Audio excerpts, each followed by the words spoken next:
Hey guys, Noel here, and hello to everyone in YouTube land. It is a live stream time, and it is a little bit late to be doing a live stream.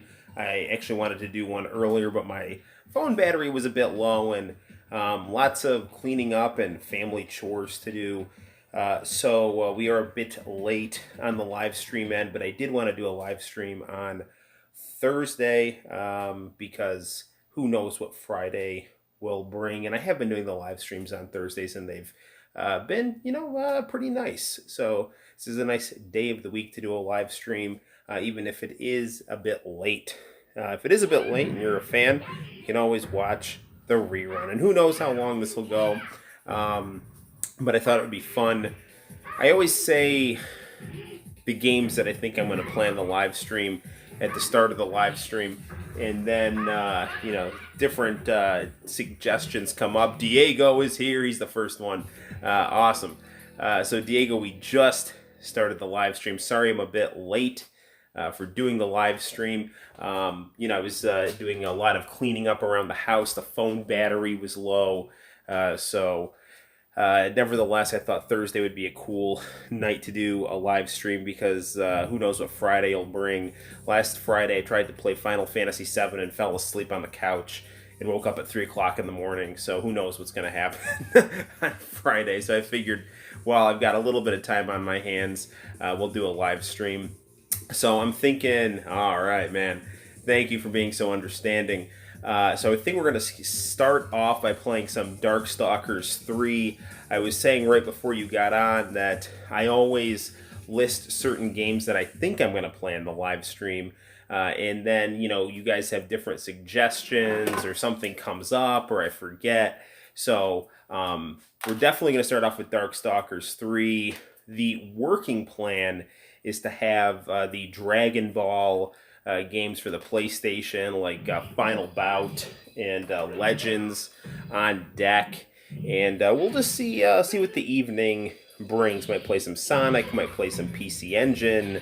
I know you had suggested Metal Slug. We could get a little crazy, play some Art of Fighting 2. So we'll see how it goes. Hopefully you're doing well. I actually just made some decaf coffee. So before we get down to the stream, we're going to take a little walk into the kitchen, and I'm going to get a wonderful, wonderful beverage. Let's see, we're going to get this is a live pulse pounding action. We're going to get some coffee out of a Superman mug here. So, and everyone says they like reality television. So you're experiencing it now, right here. So. Yeah, that pouring skill. It's something. All right, good deal. All right, now that we have our hot beverage in hand, we are going to go play as some sexy monsters in Darkstalkers 3, known in Japan as the Vampire Savior. Nice, I was hoping for a live stream, and here it is. All right, welcome.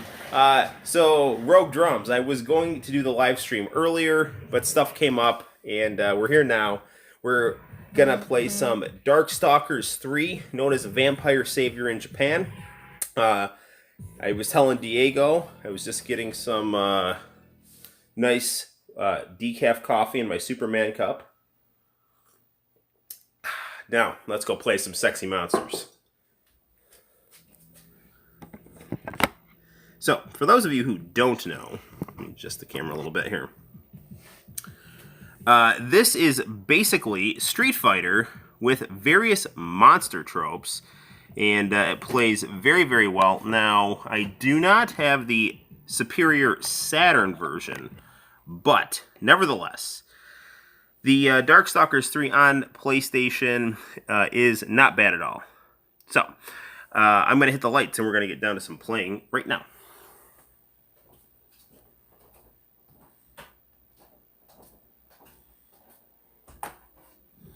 Okay. So, hopefully you guys are doing well. I've had a fun day, but a tiring day. Just basically running around after Santino. Wow, the turbo speed on this can go up to crazy levels here. We'll keep it at a reasonable 4. And we'll leave it at that. Go to my favorite mode, the arcade mode.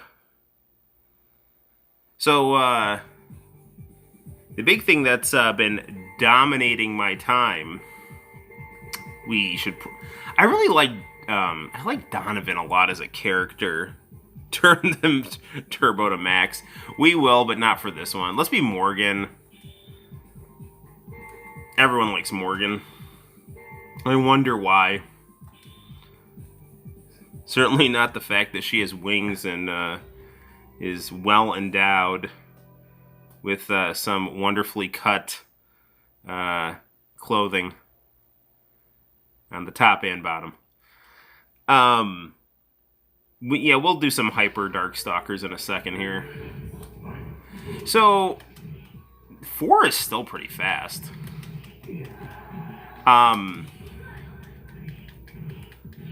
I very much want to get the Darkstalkers. Gotta do it as the last fight. Okay.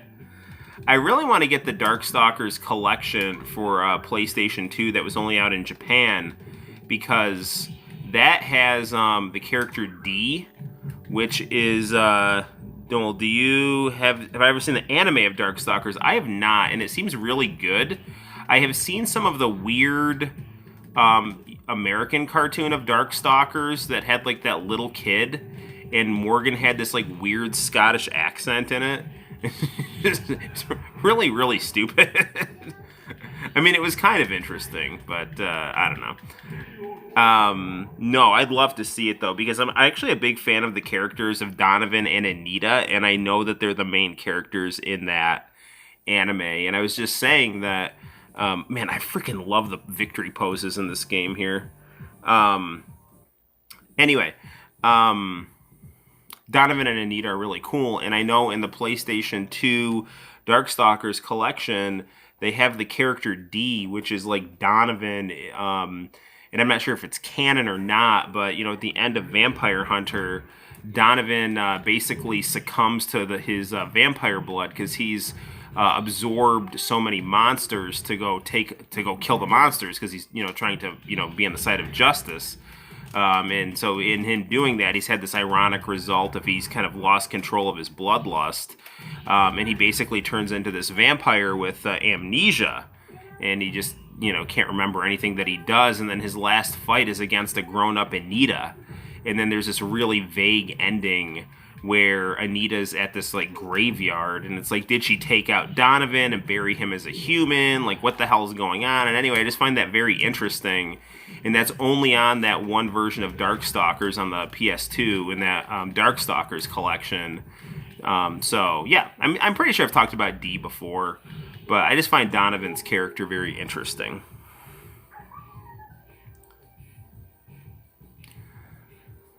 Morgan's Japanese voice is great. I don't know, like, why they used English voices in Marvel vs. Capcom Infinite. It's like, I almost want to play Marvel vs. Capcom Infinite on the stream just so we can have it, like, documented how much of a missed opportunity that game is.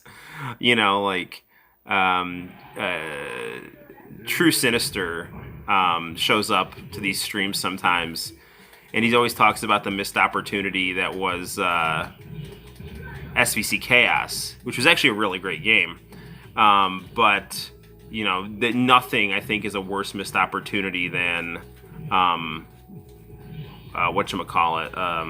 Marvel vs. Capcom Infinite. I've been spending a lot of time on this social media page called Friend Project, which is literally MySpace from 2005. Arrow! How are you doing, man? Thank you for stopping in. I was planning on doing this earlier than pushing 11 o'clock, but family life is a wonderful thing, but it's also a time-consuming thing. And my low cell phone battery was also a very real thing. So actually, by the time my son got to bed, it was about by the time my duties in helping putting him to bed. So my wife puts him to bed. So he probably settled down at around, I don't know, 9:30 or so. That was when I got out of his room to help put him to sleep. And I realized my cell phone battery was at like 18% and the house was a mess. And so I was like, all right, well, I got to charge the phone. I'll clean up the house. And then by the time it was all said and done, it's like, okay, it's like all like 10:48. I better stream. So still playing BOTW. What's BOTW? Sorry, I'm stupid. We're playing Darkstalkers 3, my man. Also known as the Vampire Savior. This is the PlayStation version right here. Sorry, the camera angle is cutting part of Morgan's bat wing off of her hair. Breath of the Wild. You're still playing Breath of the Wild. Awesome. I gotta get that game, man. But the RPG I've been playing is Final Fantasy VII Remake, which I love, but I have not played enough of it. I started playing some of it last night and was like having a really good time, and then I started to fall asleep while I was playing it. And the last thing I remember is Tifa talking, and then like I woke up and I'm like, I gotta go to bed because I'm gonna fall asleep on my floor. So it's a damn long game. That's the thing that always scares me away from RPGs is like I have not played an RPG since the last really long. Oh, I don't know, man. Jeez, that's horrible. I can't remember the last RPG I beat. I gotta be like the last like big story based game I beat was Uncharted 4, which I really liked a lot.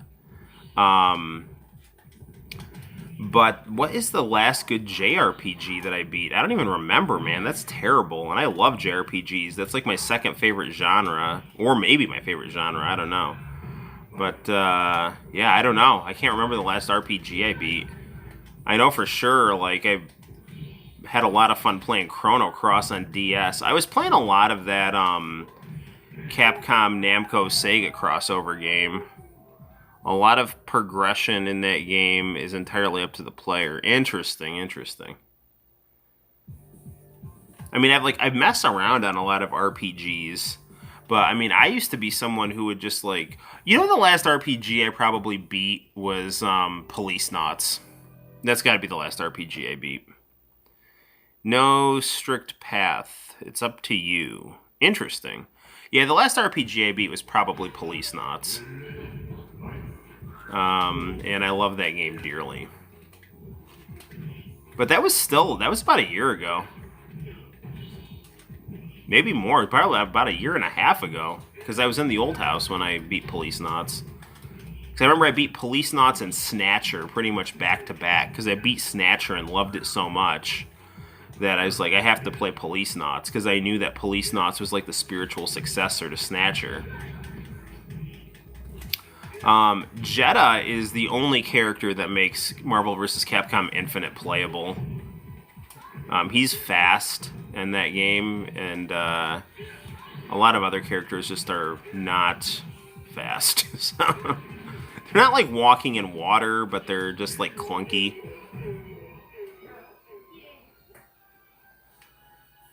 Morgan wearing her Chinese gear.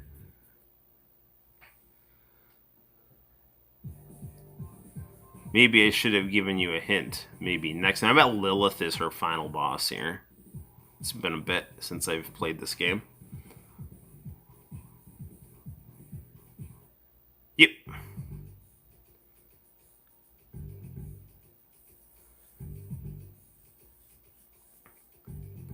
So, definitely a lot of fan service in Darkstalkers. I know Arrow and I have kind of lamented the lack of pretty girls in Western comics. And definitely Japan has tended to resist that trend. And certainly in Darkstalkers, they are definitely giving the male audience what they want here. They're like vampires dressed in Baywatch clothes with bat wings. Thank you, Capcom. Thank you, Aki, man. This has him written all over it.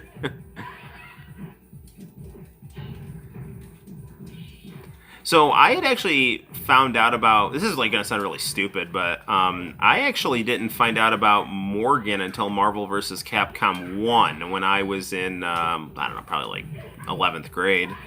And Lilith was a palette swap for Morgan in that game. And then I actually played Darkstalkers, and I'm like, oh, Lilith looks like different. She's got a different body type and short hair.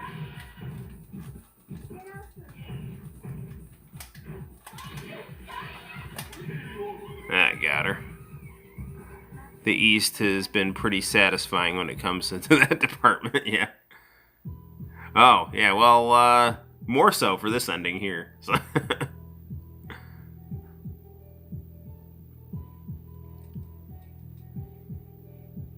yeah, the music and artwork on this game are just really, really fantastic here. So Morgan is going to absorb Lilith back into her.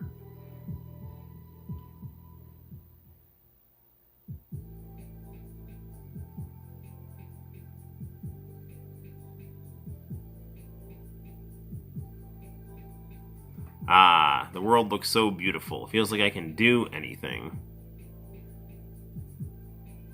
All of this because of that girl. Man, Darkstalkers, I don't know, this game and Street Fighter Alpha 3, their soundtracks are just pulse-pounding excellence. Interesting that they kept the Vampire Savior name on the credits here when they have Darkstalkers 3 for the title and the attract mode. News at 10. President Reagan dyes his hair, and Blizzard Watch 97, all on 7. Remember when I was like growing up, I'd always get annoyed when they would make the credits roll super fast, because they were usually cutting into some cool theme song that I liked from some 80s sitcom. Alright, Rogue Drums, here is your, gonna be your super fast gameplay right here, and then we're gonna play some Dragon Ball Final Bout. Game over.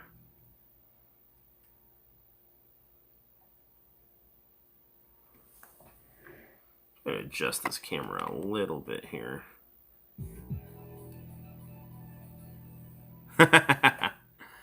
Alright, here we go. This is gonna be ridiculous. We're gonna turn the damage all the way up too. We're just gonna go completely insane here. I don't know what we're getting into here. I've never done this before. Let's do Donovan.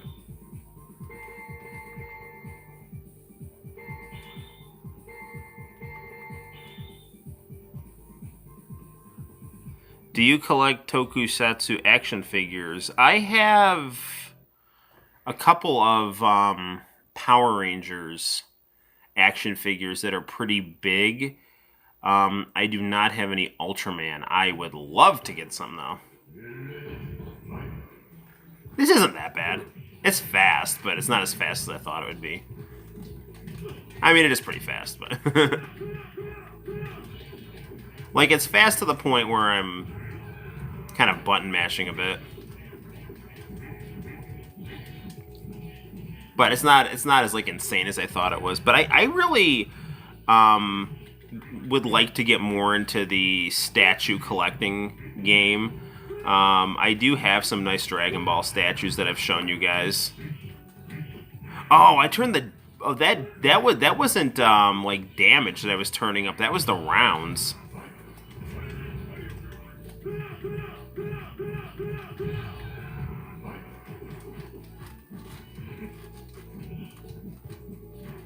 I heard Donovan was originally supposed to be, like, a cowboy, and then they changed him to a Buddhist monk.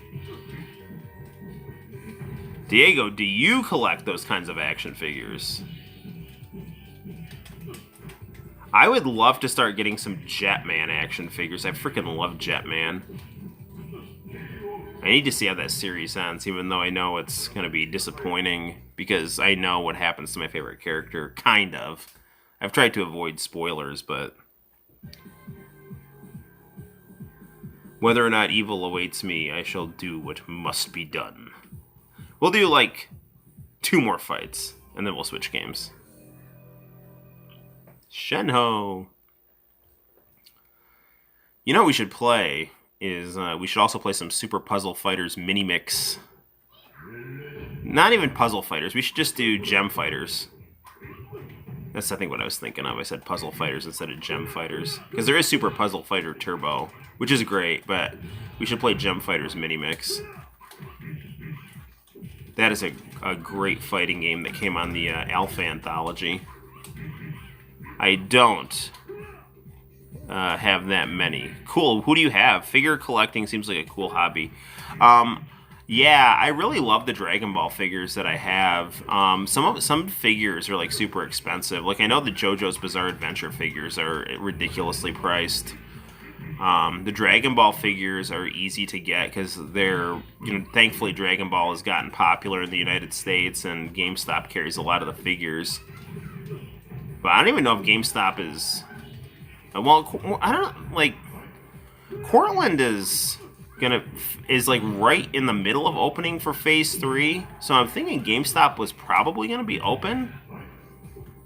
I know our Marshalls just opened. So those non-essential businesses are starting to pop back up here. Man, he's got a cool super move.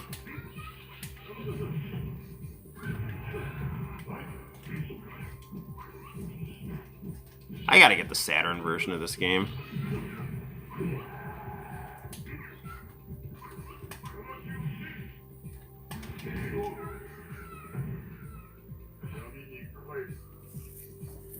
I always like the lone wolf and cub trope, the tough guy and the little kid.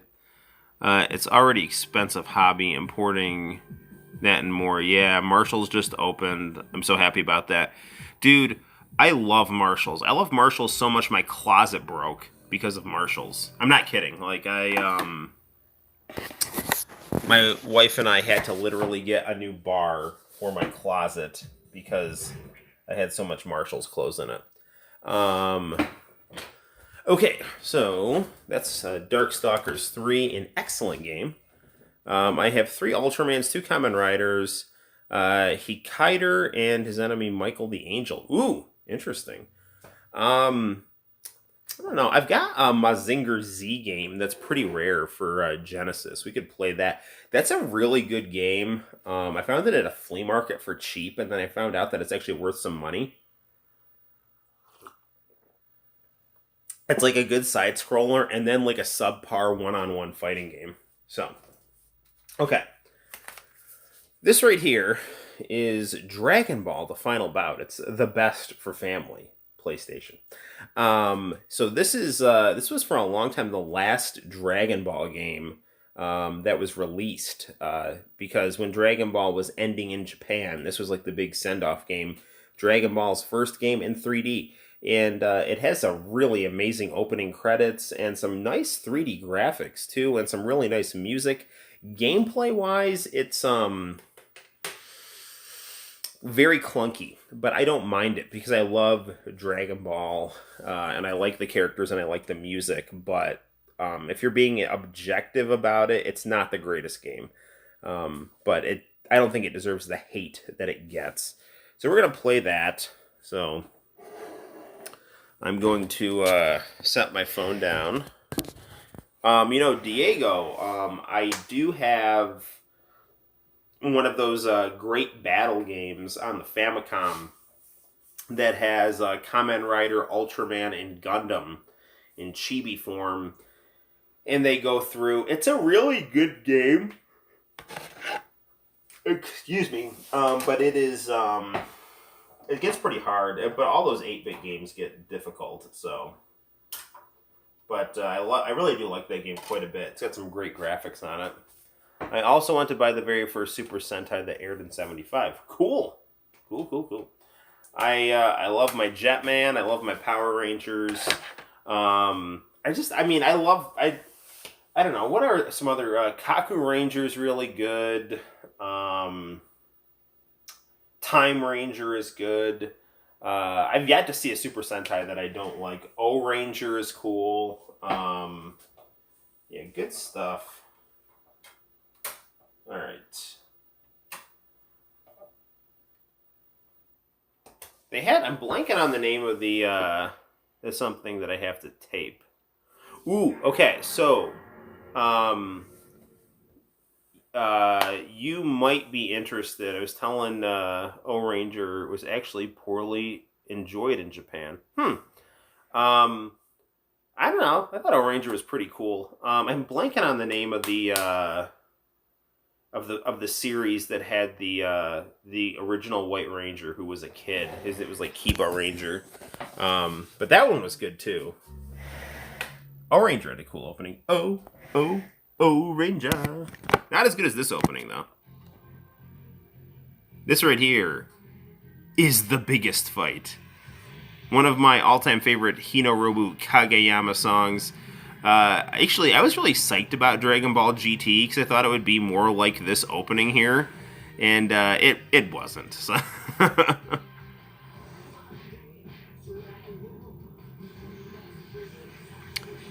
There was a scene that was similar to the Shinkiro attacking. Interesting. Gohan beating up Super Buu. I love this opening. I love how they give every character that's important a bad guy to fight.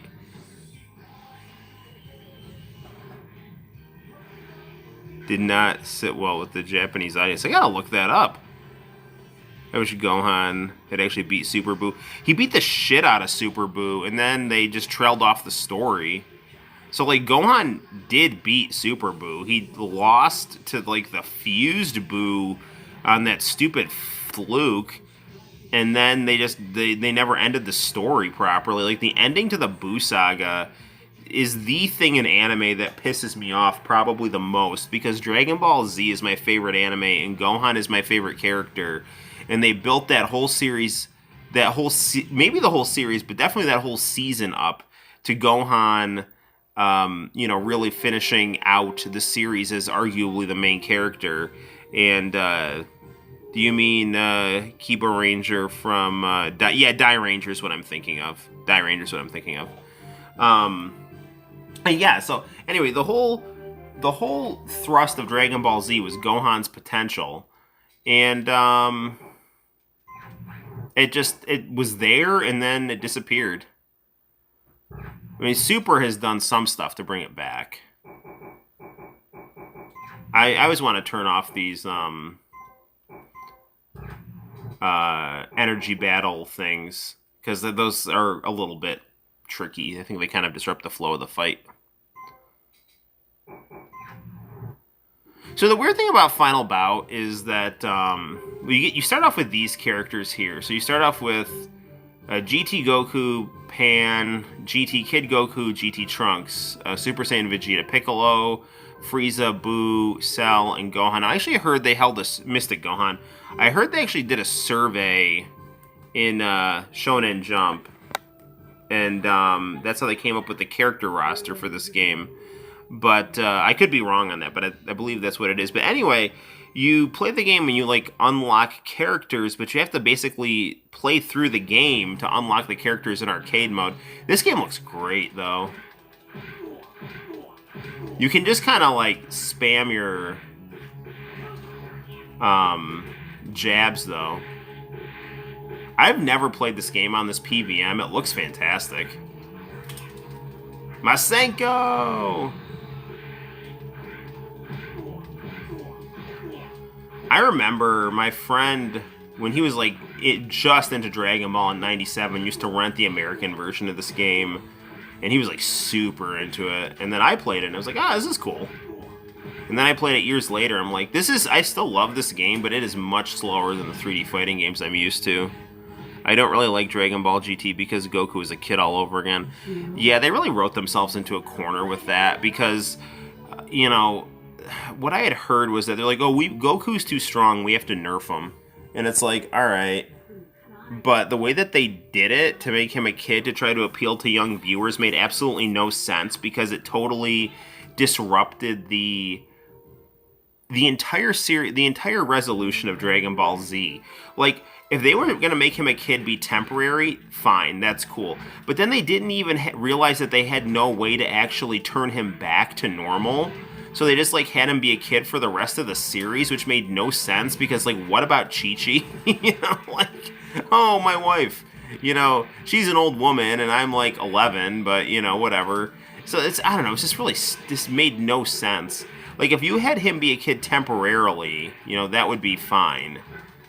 You know, that could have been, like, a cool arc to do. But even then, like, the Grand Tour arc was just, I mean, I don't know. Like, I actually kind of didn't mind the Grand Tour arc, because it didn't screw with any of the characters' power levels, because it was just all based on Trunks, Pan, and...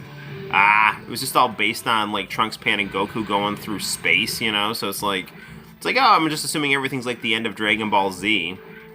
But it was a bit boring. I mean, like, I didn't mind it at all, but it definitely lacked the funny humor of Dragon Ball. I mean, it kind of tried to do everything and then did nothing. I mean, they didn't do nothing, but it was just like, where Dragon Ball, the original Dragon Ball, was great. I mean, it was charming.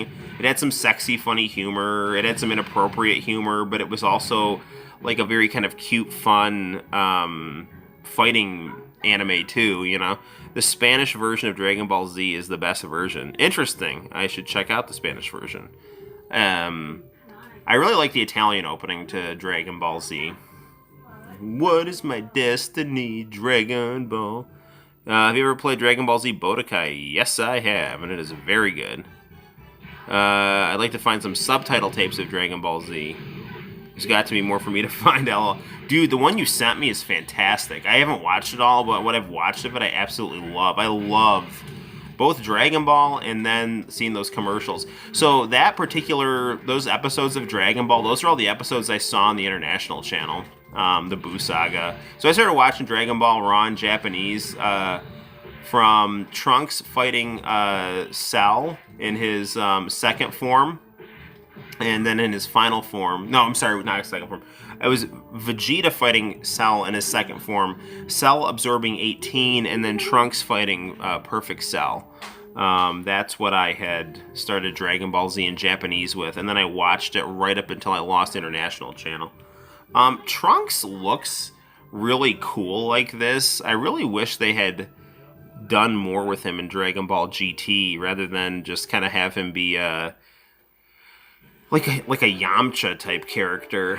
Although, you know, I don't know, like Dragon Ball GT, if they really wanted to make Goku a kid again, I think it would have been much better if they had Gohan, Pan, and Goku, and then they could have had like the 3 generations there. But Trunks just didn't seem to fit that well. I mean, unless you wanted to make Pan a little older and then have like romantic tension between Trunks and Pan, like they did with Yamcha and Bulma. Like, that would have made sense. Actually, that would have made a lot of sense.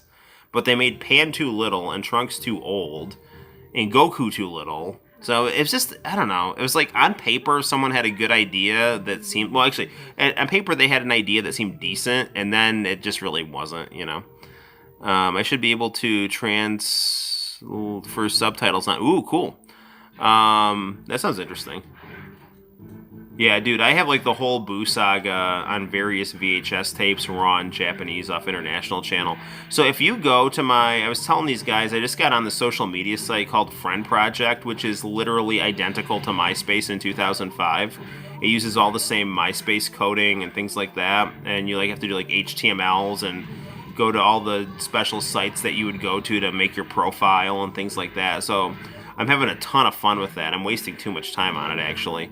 But I have a bunch of my YouTube videos from International Channel up on there. So if you want to check that site out and see some of my YouTube International videos on kind of a cool MySpace page, yeah, go for it, man. Friend Project Noel ComiX. The first episode of Dragon Ball Z from International Channel is when Goku was fighting against Frieza. Best memories of those days. You know what? My best friend growing up he said that, was it Freeze? Yeah, okay, so that's cool because my friend, he first started watching it when Trunks killed Frieza.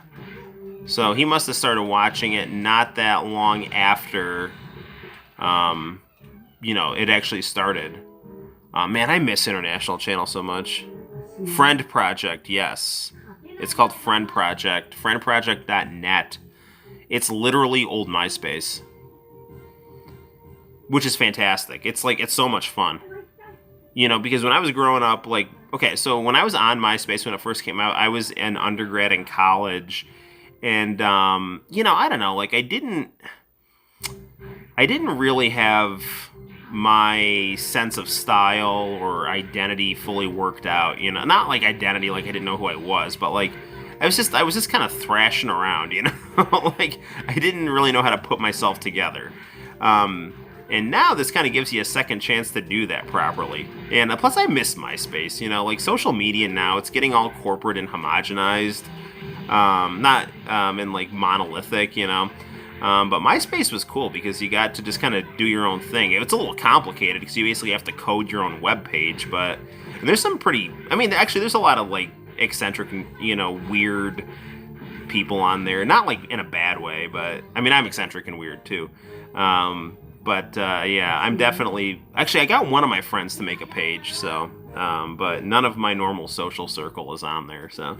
But it's super fun. So I check my Facebook, Instagram, and Friend Project now all the time. But, it's, Friend Project is definitely, more, it's a little more labor intensive because it's MySpace back in 2004, 2005. It's literally, that's what it is. Your pages and everything, right? You gotta get music on your profile and your own original wallpaper and stuff. Here's Hikari no Willpower in an instrumental. This is a great song here.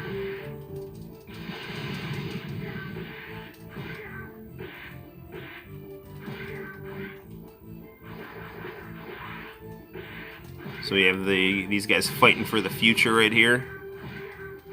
Mystic Gohan and Trunks. They really should have done this on Super, actually. They should have had Gohan. I don't know, man. Do you realize how cool it would have been to have Gohan go to Trunks' future? Please God, give us back our international channel. We'll give you Netflix. Yes, I would absolutely sacrifice Netflix a million times if I could get international channel back. Dude, I still have dreams sometimes the international channel is back. International channel and WCW Nitro, I dream that those come back. And, they're usually in, slightly, scaled down forms. It's oh, we lost money, but we're keeping it going, And then I wake up and it's oh, it's just a dream. International channel isn't back, and neither is WCW Nitro, but AEW Dynamite is back, though, so that's good. I don't know. Maybe I'll stream tomorrow, too. My pattern is usually, Monday, Thursday, Friday is not Monday. I'm sorry, Monday, Thursday, Saturday. It's kind of usually what I fall into. But I don't know. Maybe I'll do an extra stream tomorrow and then do. Jeez, gotta charge. So there's the hidden boss on this is Super Saiyan 4 Goku. But I'm thinking maybe I'll do 2 in a row and then take Saturday off. Maybe, I don't know. I still gotta review Mermaid Scar. I did review, whatchamacallit, Wild Ambition. Fatal Fear Wild Ambition.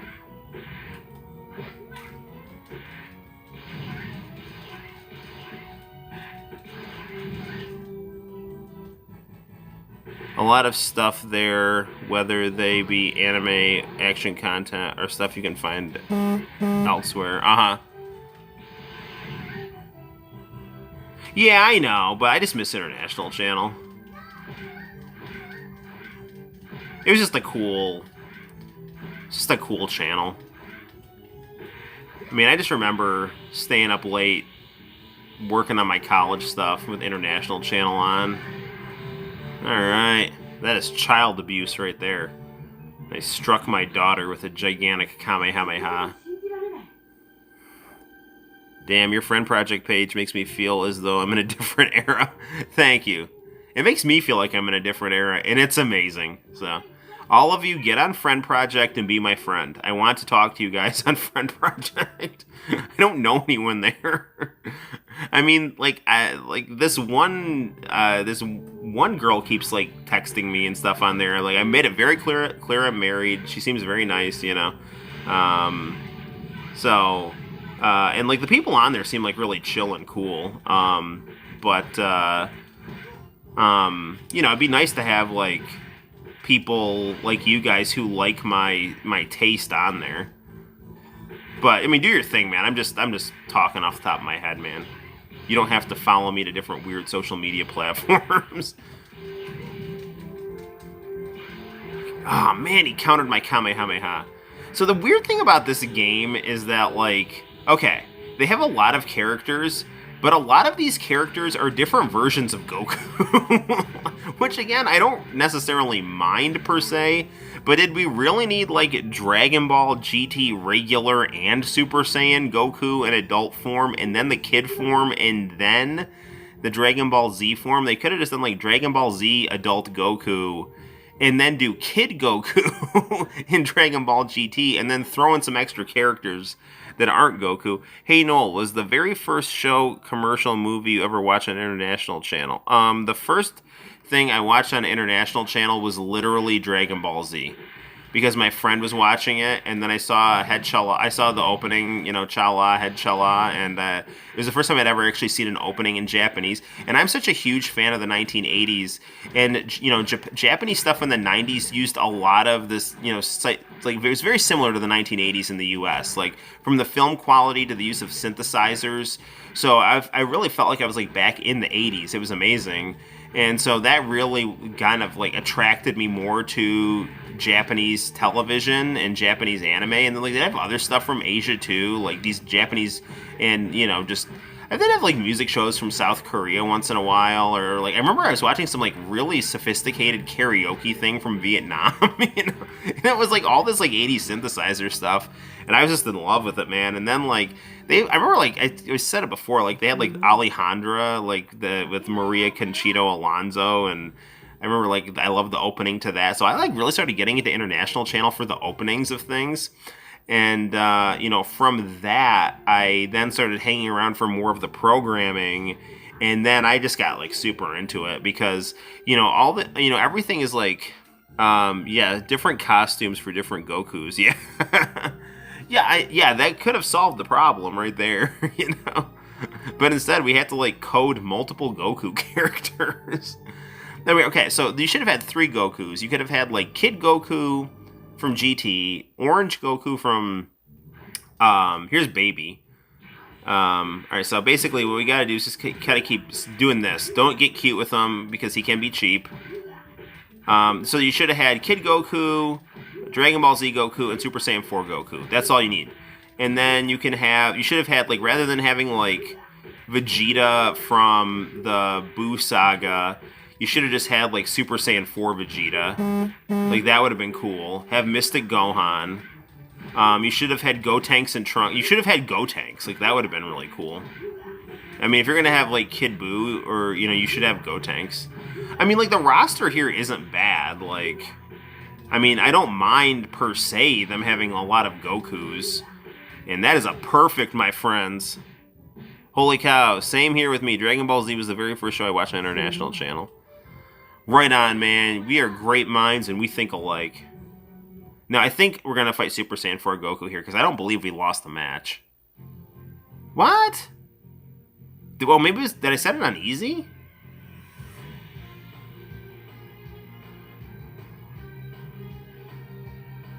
That's weird. How do I not...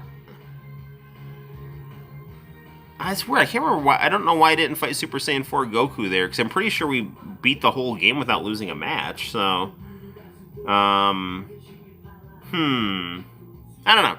Whatever. Either way, these are the very cool final credits here.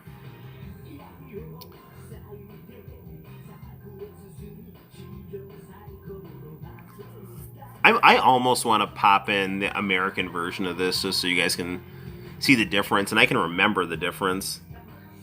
Man, the American version of this, I don't know what it's going for now, but it is a very rare and expensive game back when I was in like early college, high school.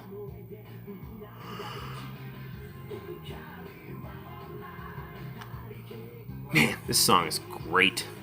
Biggest Fight. I actually got this song off of Napster. Or was that Kazaa? One or the other. I don't know. But it was amazing.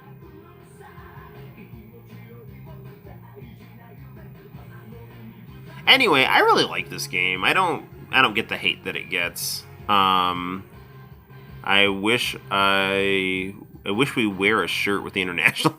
Oh, hell yes. I would totally rock international channel gear.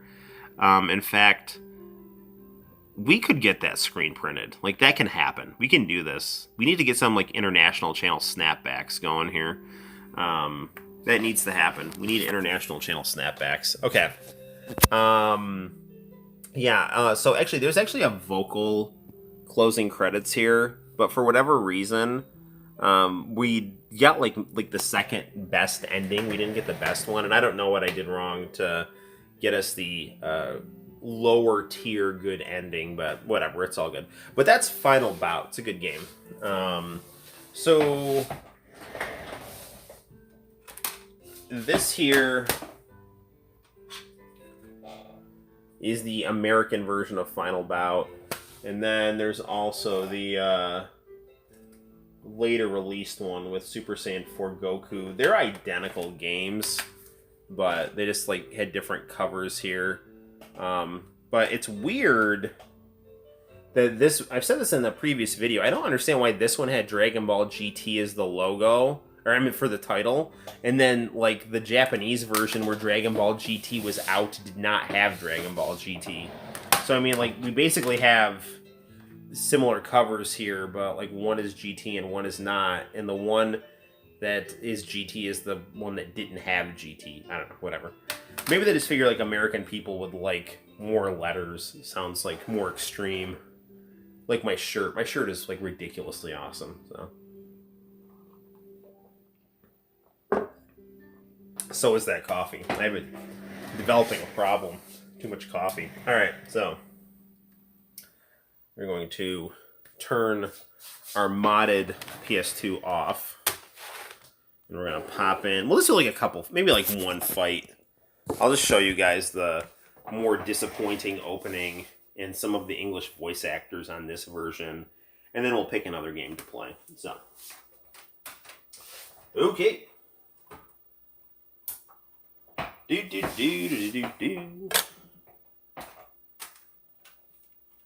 One thing I really like about the American version of this game is the cover has Mystic Gohan on it, and it looks very good. Final Bout may not be the greatest Dragon Ball Z game, but it's far better than Fortnite. I have never played Fortnite, but I doubt Fortnite is better than this CD. Like, I don't, like, even, like, if you don't play the game, this CD is so badass. Like, it's just, like, the coolest thing. Okay, so, like, the Japanese CD is cool, right? It's got Goku on it. Hang on, there he is. Yeah, that's, like, really cool looking, right? But this CD, I mean, like, it's really, really pretty. So, and then, like, the inside of it has got, like, Vegeta. I mean, oh, look, I didn't even realize, like, it's got this, like, really cool Super Saiyan 2 Gohan head exploding in the background. I think Fortnite is really just the kid of... Okay, hang on a second. Let me read what this says. I think Fortnite is just the kid of thing that comes and goes with every generation. Oh, the kind of thing. The kind of thing, yeah. I don't know. Like, I'm not going to judge Fortnite one way or the other. I think you're probably right that it sucks. But I haven't played it, and, you know, I mean, I'm sure there were people that, you know, when I was growing up thought that Mortal Kombat was crap, and, you know, so I don't know, like, it is what it is. Every half decade or so, there's always a new game for kids to latch on to. It's true. And ones before that always seem to have personal gripes with them. I mean, it's not my style of game, but I'm sure... For the people who like it, it's okay. But yeah, Diego, I hear you, man. I think it's pretty weak compared to these kinds of games. But it is what it is, man. You know, like the thing okay, like gameplay aside, I mean, Fortnite may or may not be your cup of tea, but the thing about Fortnite that I hate is the whole, like, you know, pay to play, bleed you of thousands of dollars on crap. You know, like that really bothers me. You know, if I hear like one of my students is like, I spent $1,000 on Fortnite, I'm like, I mean, it is what it is, man. Like, if you're happy with your purchase, that's cool. But like, I was getting a lot more. If I dropped $70 on a game, which was expensive at the time, you know, for a game, that was I got a really good game, you know. But you're paying like $1,000 for just all these different skins and stuff, man. It's like ridiculous.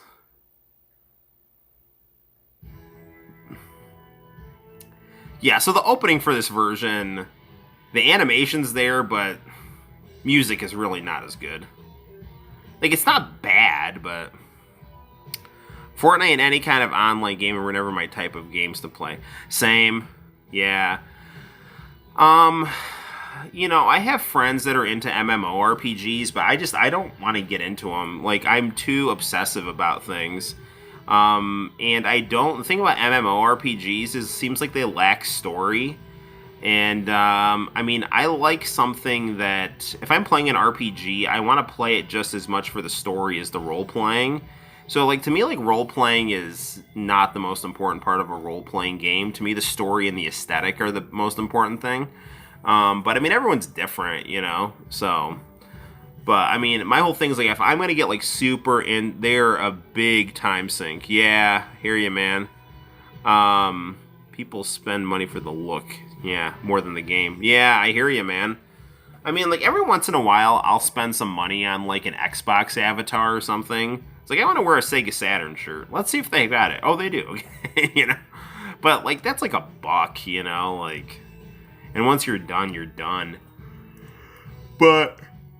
like, if I was going to play a role-playing game, I'd want it to be like, it's like, okay, I want this to be like a book. Hey, True Sinister, yeah. So we actually just beat the Japanese version, and now we're playing the American version.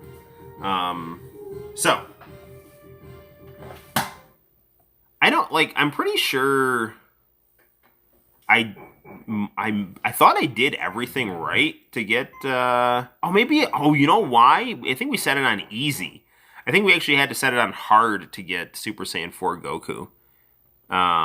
So, that's why, it was the problem. We set it on easy instead of hard. Set it on hard. But turn off, I hate these, energy blast things, because they're just kind of tricky to do. Okay.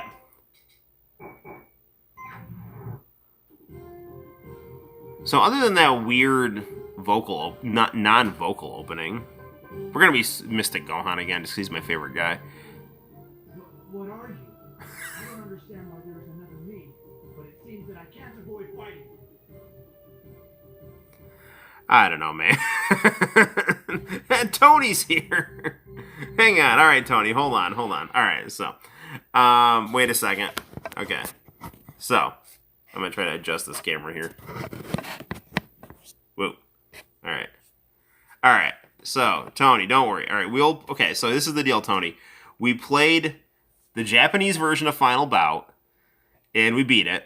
And now we're playing the American version, us seeing GT Final Bout several years before. Dude, I was literally saying, I don't know why ours was called GT, and the other one was just called regular Final Bout. Because in Japan, they had Dragon Ball GT.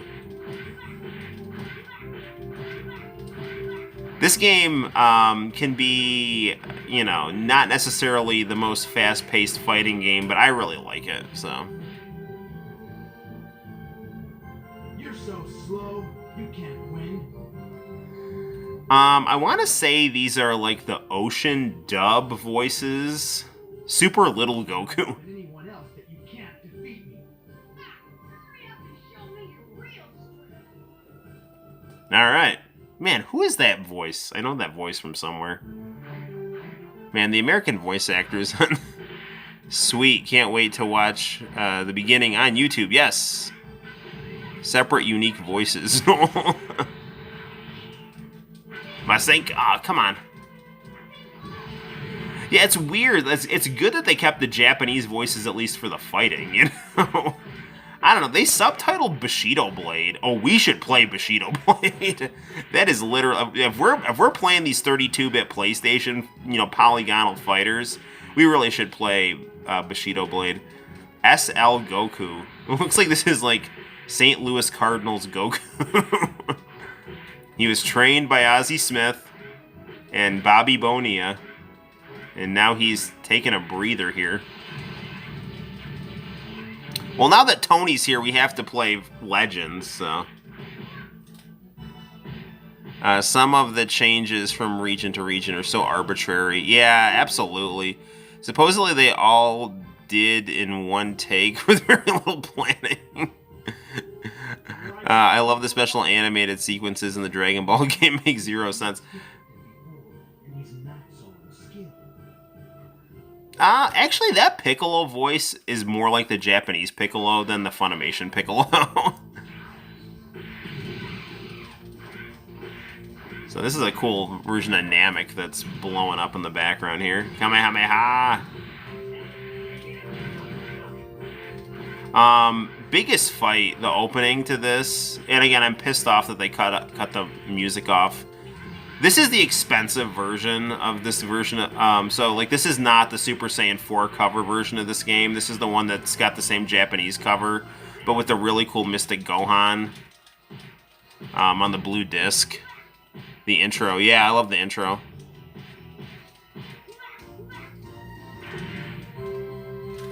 Dude, I thought I turned this off. Move, man. Oh, yeah, no, I turned the energy battle off.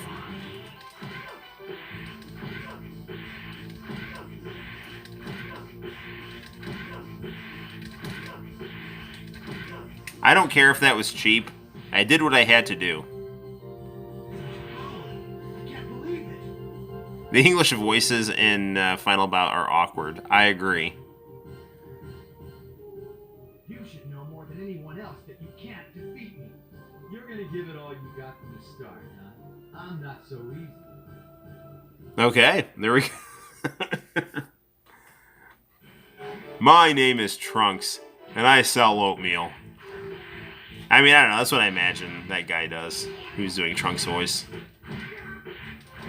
Hi, my name is Trunks, and I start my day with a hearty bowl of Quaker Oats.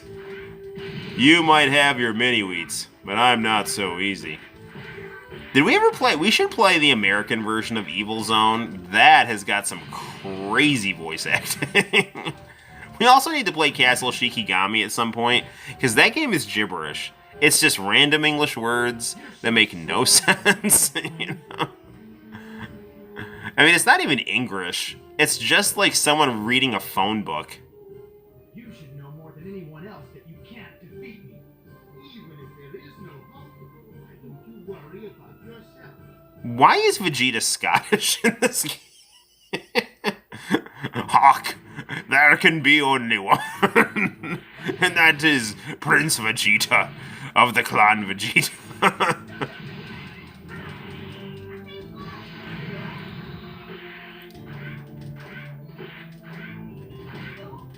It is cool though, because like my friend literally, was, you know, True Sinister and Tony, I was telling the other guys here that my best friend used to rent this game from Blockbuster, and he was into Dragon Ball, like Dragon Ball Z, like, you know, right with like the Raditz, you know, stuff that was on like syndicated in the morning. And he was like, yeah, all these characters are like, they're from Dragon Ball, but they're different, and Vegeta's a good guy. It's like, and that is what we went on to call Super Vegeta. I kind of attribute that to Bridge series and anime. You should know more than anyone else that you can't defeat. It's one of many Gokus. That Goku sounds pretty much like the normal English Goku. We're in the room of spirit and time. Or the hyperbolic time chamber. Man, my friends and I, we would get so mad at the Funimation dub. You know? We hated, what was it, the guy who ran Funimation or still is Jen Fukunaka or Jen Funaka or something like that. Like, it was just like, because, you know, we saw the international channel one. It's like, oh, this is like way better. And like, you know, the American dub of it wasn't like anywhere nearly as bad as we thought it was, but it annoyed us enough. Next on Dragon Ball Z, Gohan drives a monster truck. To defeat evil. I'm stumbling over my words here, you know. Can't even do my jokes properly. Get up. Dude, come on, stop.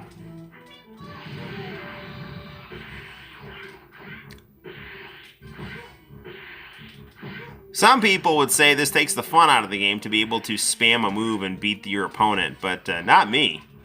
I like exploiting glitches. So the weird thing is, if you don't glide, I mean, you move pretty slow. But if you do glide, you move decent. Move pretty fast. So you pretty much always have to have your hand on the R button here. I truly believe in the pursuit of translation content, not localization. Yeah, I agree. They sound nothing like the anime dub. What? You don't like Scottish Vegeta? Ach, my kilt knows no limits. Please have Majin Buu talk like Hulk Hogan. What are you gonna do, brother, when the NWO destroys you? Yeah, I know, he did it. That's crazy. They were really tapping into that pro wrestling craze at the time. Alright, now, this is, Boo! They spelled Boo, not phonetically. Oh, screw this. I am not losing to Majin Buu here. You're gonna right the wrong of, the end of Dragon Ball Z. Maybe. I'm losing badly here. Charge up.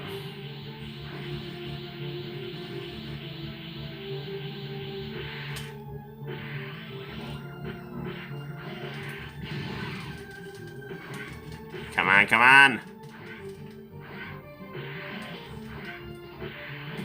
I ate that. Ah, darn it, I lost. The fight from the intro. Oh, I can't believe we lost them, Majin Buu. We'll beat him, though. I will not stop. We will beat... So this is what happens. So, like, you basically get the characters that you beat during the game. We will play this game all night if we have to. I am beating Buu with Gohan. Show me what has changed.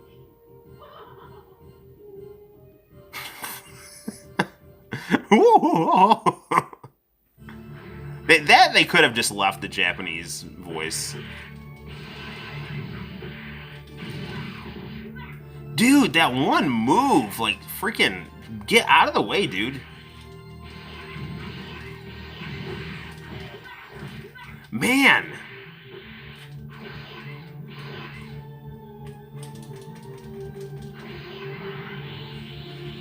One thing I liked about this game is, like, depending on the character's power levels, you had, like, different amounts of energy for your charge. Like, Super Saiyan 4 Goku had, like, crazy, like, ki shooting all around him. I like how Boo's just standing up in the corner making himself explode.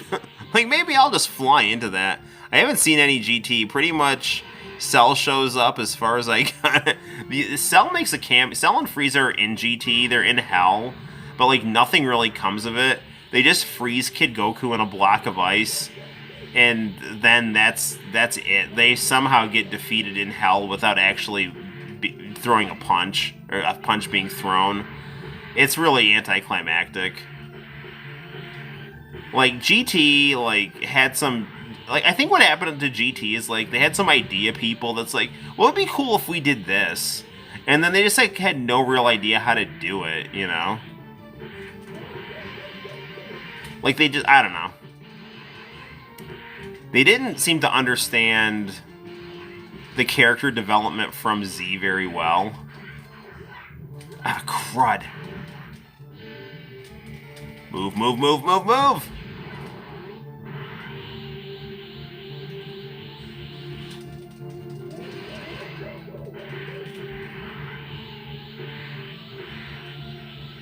Base Goku was easily able to beat them both. Yes. And then in, like, Super, they've got, like, Frieza's, like, the strongest character, you know? Which I don't necessarily mind. Like, the Fukatsu no F movie, you know, I liked it. But I don't necessarily like, you know, how they're overpowering Frieza again, though.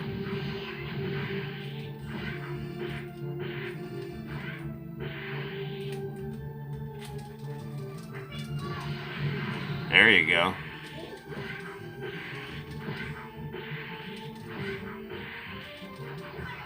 Son of a bitch, man. Why is he being so difficult? Oh, come on. We almost had him. You can't get into Super Saiyan as Gohan. No, he's Mystic Gohan. He's actually stronger. So you're saying that I thought you said you never saw GT. Gohan, or at least Vegeta, should have fought Frieza and Cell in Hell instead. Yeah, you know, that's because you're a fan of the show, man. Like, absolutely.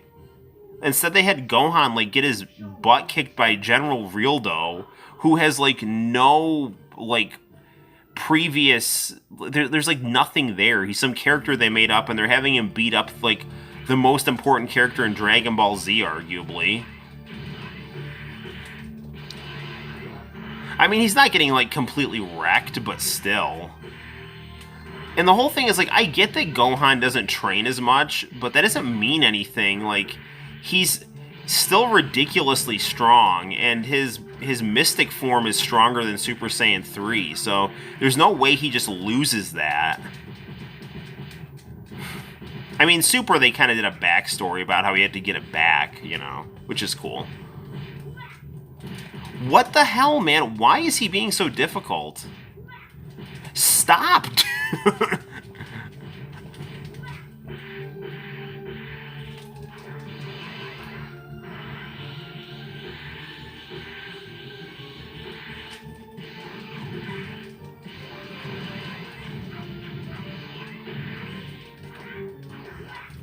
Ah. Sorry, I'm sleepy. I meant in Z. I got about the Cell part, and that's as far as I got. Oh, then you totally didn't see GT. Yeah, no, dude, like, so, you know how Gohan beats Cell, right? So he's, like, the main character at the end of that arc. And he starts out, the Buu Saga is the main character, and everything is leading up to him beating Majin Buu. And then it just abruptly ends with Goku beating Buu. And then ever since then, it's just been the Goku and Vegeta show.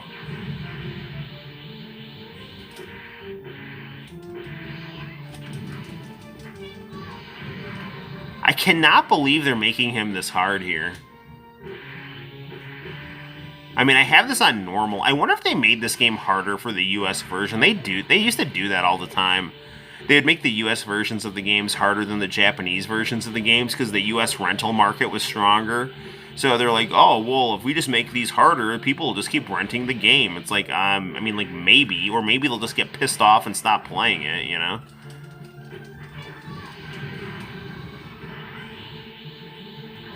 Toriyama had very limited involvement in GT. Yeah, he did, like, the character designs and some concept art, and I actually thought the character designs were not bad. Like, I liked Vegeta with the mustache and the Guile haircut. I liked Nerdy Gohan. I thought some of the concept art he did was pretty cool looking. That is such bullshit, man. It seemed like it was implied that Mystic Gohan in Battle of Gods was retconned for plot convenience. Oh shoot, I gotta hit start. I'm sorry. It's like, yeah, no, I think Mystic Gohan was just forgotten about for plot convenience in GT. Because, you know, it was like in Dragon Ball Z, it started like Gohan was the strongest character. I'm sorry. I don't even know what I'm saying anymore. Okay, in the start of the Buu Saga, Gohan was the main character, okay? then it was built up for him being the main character and then ultimately the strongest character. And that's how it played out for Dragon Ball Z up until the very end of the Buu saga. And then it was like all of a sudden it's like, okay, we have to try to change things. And so all of a sudden now, like, it's like Mystic Gohan never happened. You know what needs to happen is I need to freaking turn off these bullshit combos in this game.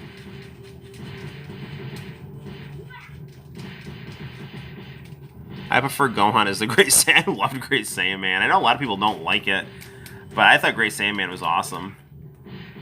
Wow, we're just gonna totally lose this fight because we're stuck in this stupid infinite combo loop that I can't actually get out of. I'm hitting every button possible to try to get out of this.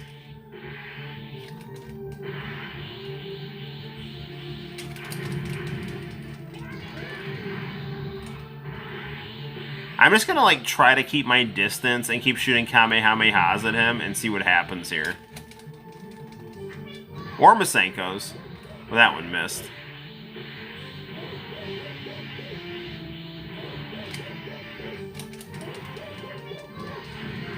That one connected. So basically, you have to like hit your dragon. This is like got a very kind of clunky Street Fighter style engine.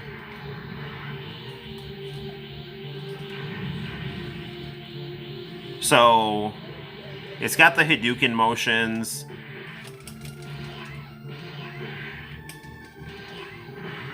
But they're not always reliable. You kind of have to mash them.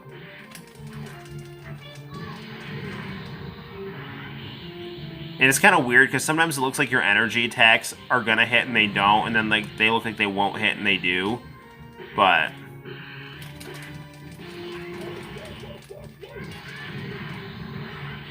we almost got him. Well, watch the computer find some way to screw us here. Now we're gonna win. There we go. Take that. It made no sense how pulling Fat Buu out of Super Buu brought back Kid Buu. Yeah, no, I know. No, Super Buu... Well, here's the deal, man. Like... I just wanted to hear what they were going to say. Okay, hold on. So this is the deal. Super Saiyan 3 Goku did not feel that he could beat Super Buu, and he couldn't. He had to fuse with Vegeta to fight Super Buu. And Mystic Gohan beat the crap out of Super Buu. So, like, either Goku got a massive power boost, you know, because, like, that's what happens with Saiyans. Like, I don't know, their power goes up after intense battles and stuff like that. So, either Goku got, like, crazy amounts of power boost, or Kid Buu is weaker than Super Buu. So, that's the only way that makes sense. So... Okay, so those were the American version of Final Bout and then the Japanese version of Final Bout. Now, if Tony is still awake, and I don't know if he is, but he can watch this on the replay if he so desires. And it's been a while since I played this game. We got to play some Dragon Ball Z Legends on the original PlayStation. Because that is a game that he's been requesting for a while.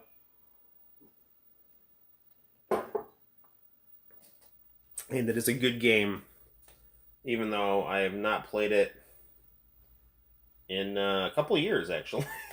So, alright, where are you? Is that it here? No, that is a Space Battleship Yamato fan disc game that I got just because I thought it looked cool. Alright, come on. Where's Legends at? That's not it. Did I take it out? Hold on, gang. I got 2 final bouts.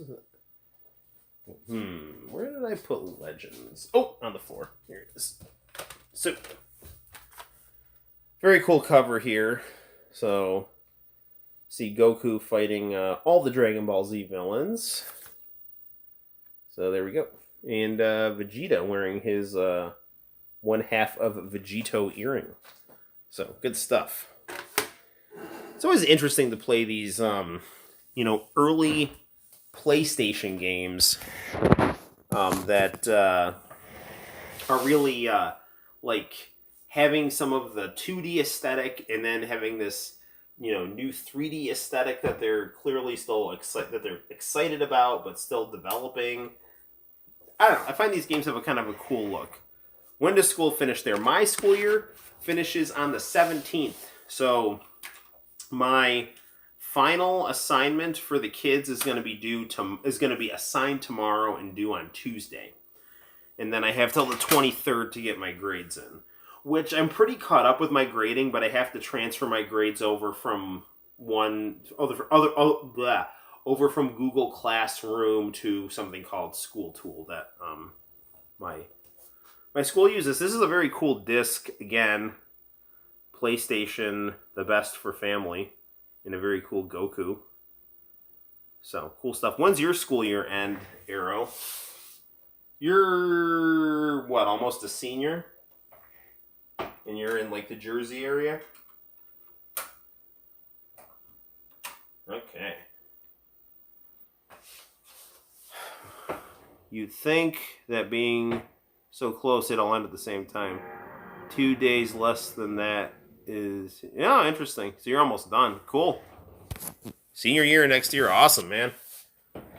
Congratulations.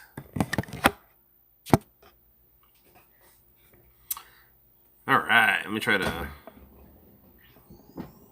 be in position. Or I'm going to hit the lights.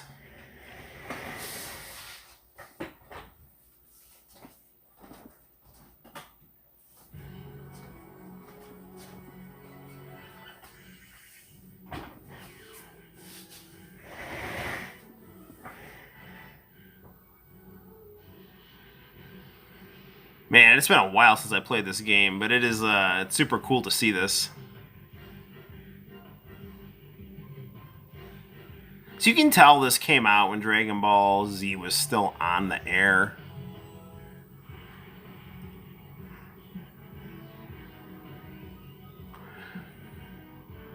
You know, it'd be cool if I got a cartridge of Dragon Ball Z Hyper Dimension. I know, right? Getting the chills looking at it. Tony, you have got to add me on Friend Project. Go to Friend Project, make a profile. It's literally MySpace from 2005. I want people on there that I know. So, if you're getting warm fuzzies from this, you'll get warm fuzzies from my MySpace page, which is a legit MySpace page from 2005. But this is Dragon Ball Z Legends. A very cool opening, very cool game. Very cool memories. Super Saiyan 3 Goku. 96. So Dragon Ball Z would have just ended and GT would have just been starting.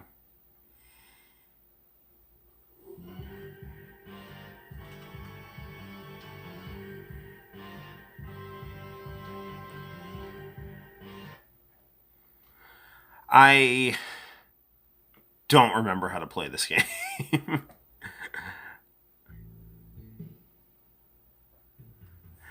Now, if memory serves me correctly, there's like cool things you can do where like alternate scenarios will be created, like certain characters will die that don't die, or certain characters might survive. So you can kind of screw with the story here. It's good stuff.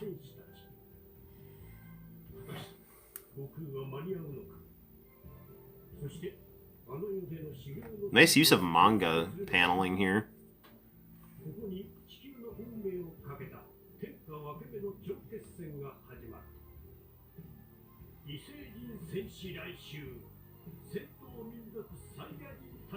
I've never played any of these games on these PVMs. They look great.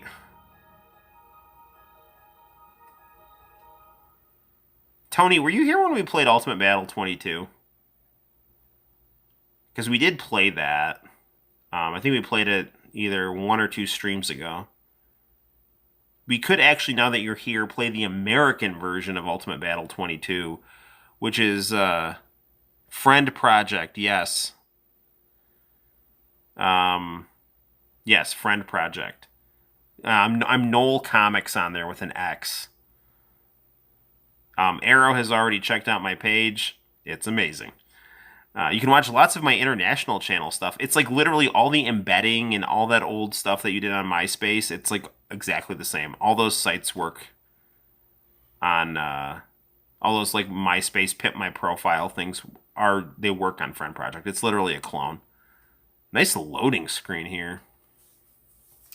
Who here remembers when Vegeta had light brown hair and then like a green and orange suit? So we'll do Gohan. I don't remember exactly how this works here.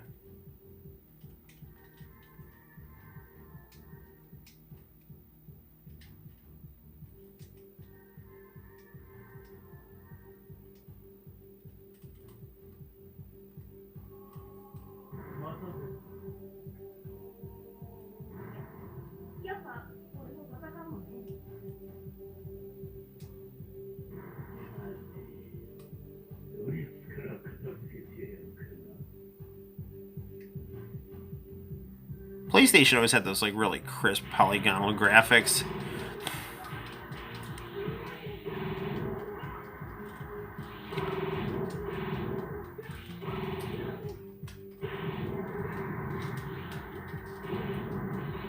I don't remember totally how to move on this here.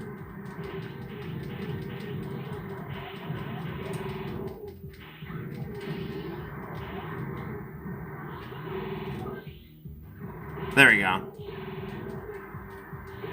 Okay, so up. Up is forward.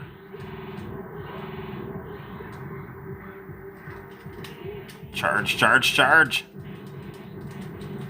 Dude, Piccolo. Oh yeah, I forgot. You gotta like switch up who you are.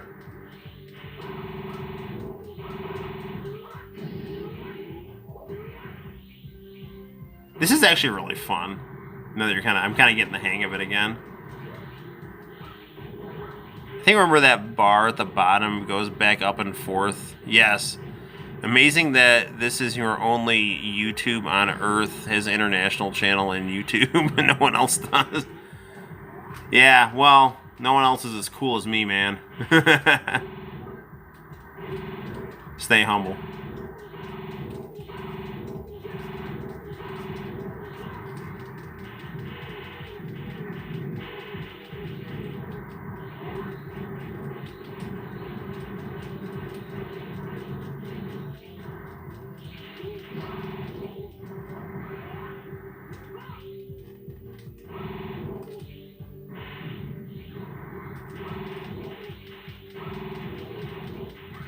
He almost got him.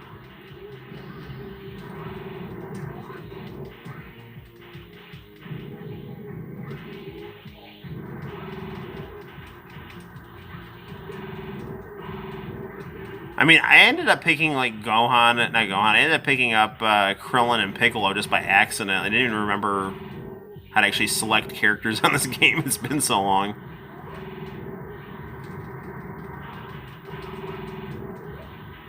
But I am having fun playing it. I have stuff dating from years ago, Noel, here. It's probably the only one. A few other channels that have uploaded occasional international channel stuff, but this is... Yeah. I mean, dude, like, if I'm, like... I've got one copyright strike. I definitely... I don't know, like, I'm tempted to upload something else, because even if I get two... I mean, I doubt they're going to give me one for Ninja Cadets. Like, that's the other... I want to re-upload Ninja Cadets.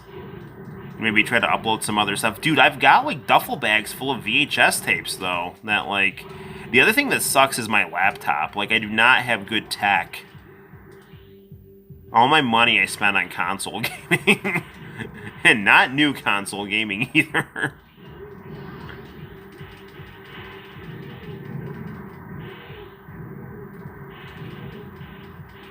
Rogue Drums, I am planning on ordering Dead or Alive 2 Ultimate tomorrow. Tomorrow's payday.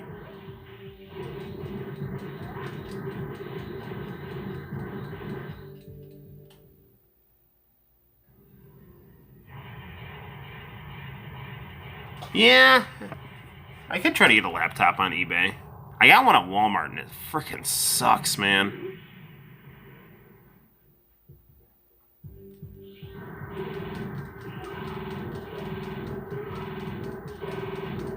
I don't understand. I'm blue, right?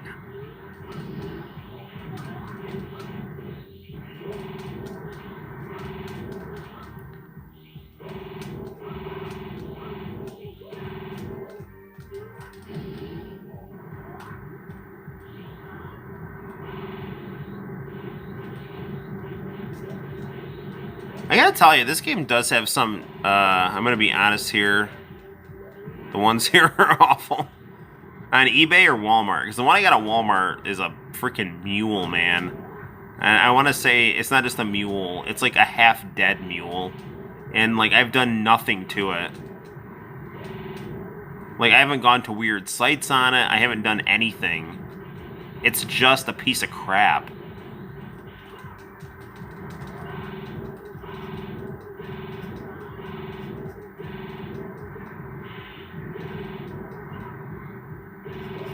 The camera angles in this game are really interesting.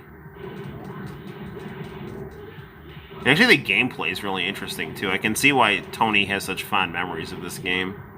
I mean, I do, too. But out of the 3 games that I got off of buy rate, this is probably the one I played the least. This is I'm more of a fan of conventional fighters, but this is a cool game for sure. I know I beat this game.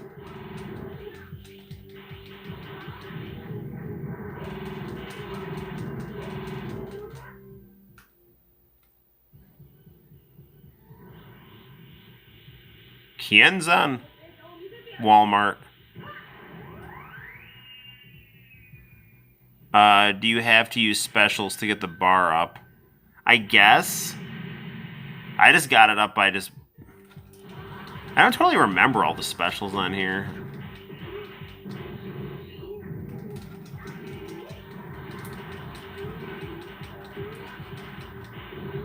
It seems like you get the specials by getting the bar up. So it's like you get the momentum in the battle, the bar goes up, and then you do like a special move. It sucks that only one of my friends or family, anyone that I know, has heard about, doesn't know about the... Yeah, I don't know. International Channel has like a cult following. And that cult consists of me and you, Diego. I don't know. I just love that channel, man. It's like my favorite channel ever. And it made me a better person for watching it. It made me really it made me like really, I don't know, get a window into how other people viewed American culture in a good way. You saw other people's pop culture, and it was great. It was like things I liked about American culture were like magnified in other cultures and neglected in America. Bullshit, man, come on!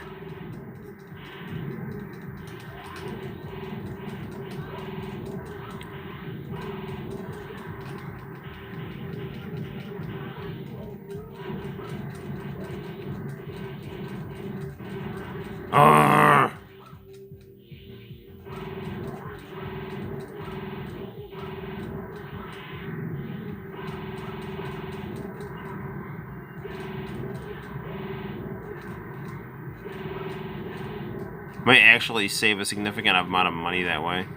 If it's probably the most important thing, you buy a PC on your own. My thing is like about getting a PC, like, I mean, on the one hand it makes sense. On the other hand, like, since I'm a teacher, I'm literally like, I don't know, I'm always taking my work on the go, so I almost just want to get a good laptop.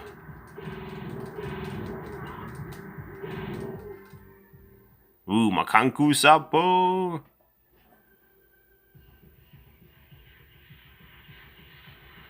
Hey, Noel, you should do a documentary about International Channel. Let me effing epic.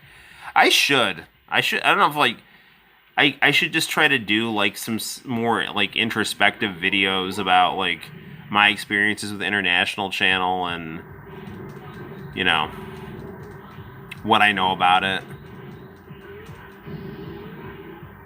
I don't have, like, a huge amount of knowledge about editing. I mean, like, my videos, like, I like to try to shoot in one take if I can. Just because I think that it feels more natural, and it's also just easier. But, I mean, there's some great, like, documentary YouTubers Wrestling with Gaming just did a really cool video on Neo Geo that I started watching, and I gotta finish watching it.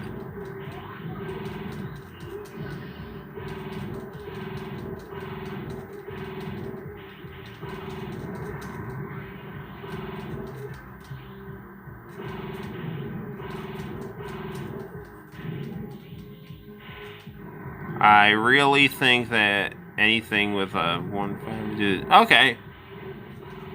There's a guy in Cortland that does laptop repair. I mean, he might be able to try to get my existing laptop going as well. I'll just try to compare prices.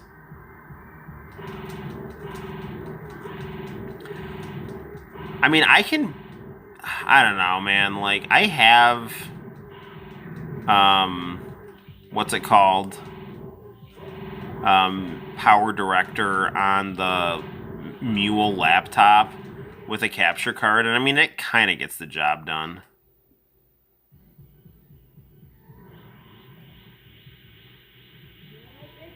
Is this gonna do it, man? We've hit him with like 3 of these things. ThinkPads are really good.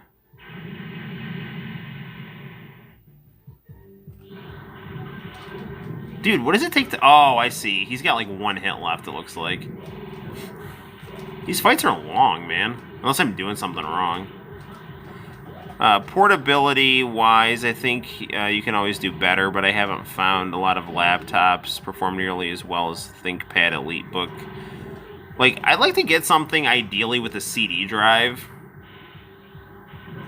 I mean, I have a Chromebook for my work, and I use that, and that's pretty good. But I'm noticing, like, it's not as versatile necessarily as a PC, but it's, like, it can do, like, 99% of what PC does, and there's some other things it does better, but it seems to be a little bit less compatible with things. But I like it. I mean, that's primarily what I use.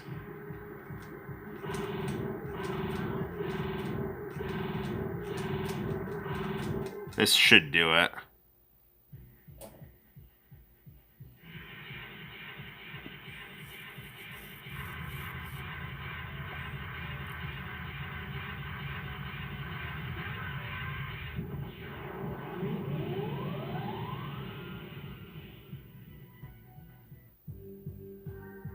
That's the end of Napa.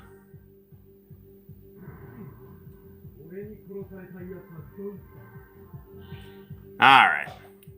So there we have it, guys. That is probably not played at a very high level since it's been so long. The MacBook crowd has had so much influence on laptops these days. Yeah, I hear that, man. I don't know, Macs just seem overpriced. Yeah, I think I remember the battles are all long in this. It's cool, man. It's a cool game, man. And I remember beating this back in the day. Yeah, it's Dragon Ball Z Legends, good stuff. I know I got to be playing. I'm sure if I had chose, will you play Soul Edge? Yes. Well, let's get a Tale of Soul and Swords eternally retold here and get the sword named Soul Edge right here. Yes, we'll play some Soul Edge. Mac stuff is ridiculously overpriced. I think I said in another one of our streams that every time I go to get a new cell phone, I'm always tempted to get a Mac. Not a Mac, an iPhone. And then the guy at the store always talks me out of it. Because he'll always say, it's like, I'll sell you this, but you can get an Android for like $200 to $300 less, and it's going to do exactly the same thing. I'm like, all right, just give me the Android. You know, people with a tough budget really ought to stay away from their products. Yeah, thank you, Noel. No, thank you for having such a good suggestion. Soul Edge is one of my all-time favorite games. I actually heard that the reason this wasn't named Soul Edge in the United States is because some company threatened Namco with frivolous litigation, and Namco said, fine, we'll just call it Soul Blade. Forget it, you know. And it was because they, like, claimed that they had some kind of, I don't know, claim on the name Edge, which made no sense. A big fashion product. Yeah, Yeah, man. I like my phone. And I have a Samsung Galaxy A20, and it's a nice phone. Um, it's I don't know. It's a really really good phone, and I didn't pay a ton of money for it. I mean, it wasn't nothing, but it wasn't like freaking $500-600. So yes, Apple products. I don't know. There's people that love them though, so there's. I mean, everyone's just kind of got a different preference for their products, but I don't know. I think you just probably get more bang for your buck with an Android. Android is probably the best thing to go for if you want a lot more control over your stuff.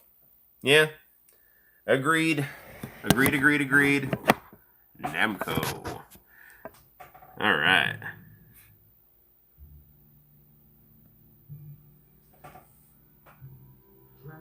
I've only ever used Android. For that reason alone, I need to root on my phone.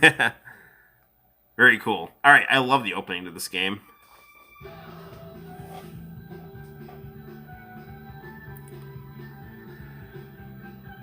I always thought Siegfried was a cool character. He killed his dad and then convinces himself that he didn't kill his dad. So he seeks out to find his father's killer, which is really him, but he's in denial. And then when he gets the soul edge, he realizes that it's him, and he goes insane and becomes a dark knight that terrorizes people. And then in sequels, only to repent for his sins and destroy the evil sword, the Soul Edge. That is some cool writing there. And I love the opening credits to this game. This is, in my opinion, the best Soul Calibur game because it's got a lot of pop and energy and style to it that other Soul Caliburs, which were great, didn't have. This is like a brightly vibrant 90s anime done through polygonal graphics here.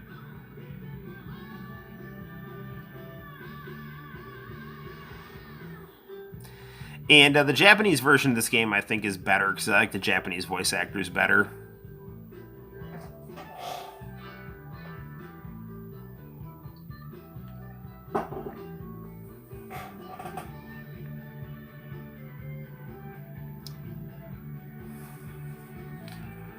Voldo. He's always weird.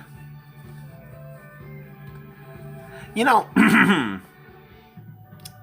they, in the American version, for whatever reason, like, covered up Sofitia's back in that scene. It's like, I don't even really see what the issue is, but whatever.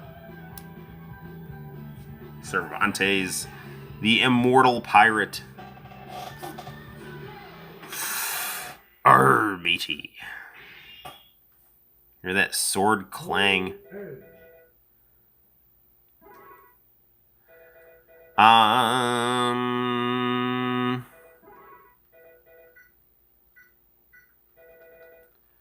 We can mess with the soundtrack as well. So we can do the original arcade version and then the Con Super Session version, which is like a really cool techno mix. Like, these versions are like these like poppy classical versions, and then this is, we'll do the techno one.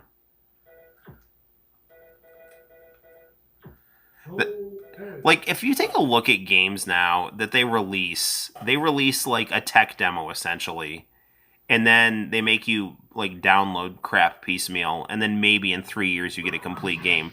This game has 3 soundtracks, and then a well thought out arcade mode with multiple endings for each character, and then a role playing mode. Like, the amount of craftsmanship on this game is absurd, and it looks amazing. I think this game holds up extremely well, over a decade after it came out. I forgot to say, transcending history in the world, a tale of souls and swords eternally retold. This game looks really cool. It is really cool. This is probably the best weapons game ever. We'll play Bushido Blade after this. We're gonna be Siegfried. He's my dude. Song Mina. So Siegfried has a slow, methodical fighting style, but I like it because you can kind of get some really good rhythm going.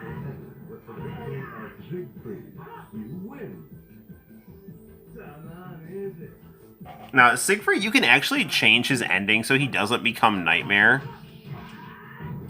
I forgot, like, you have to, like, hit certain buttons during, like, this one pause after you beat Cervantes.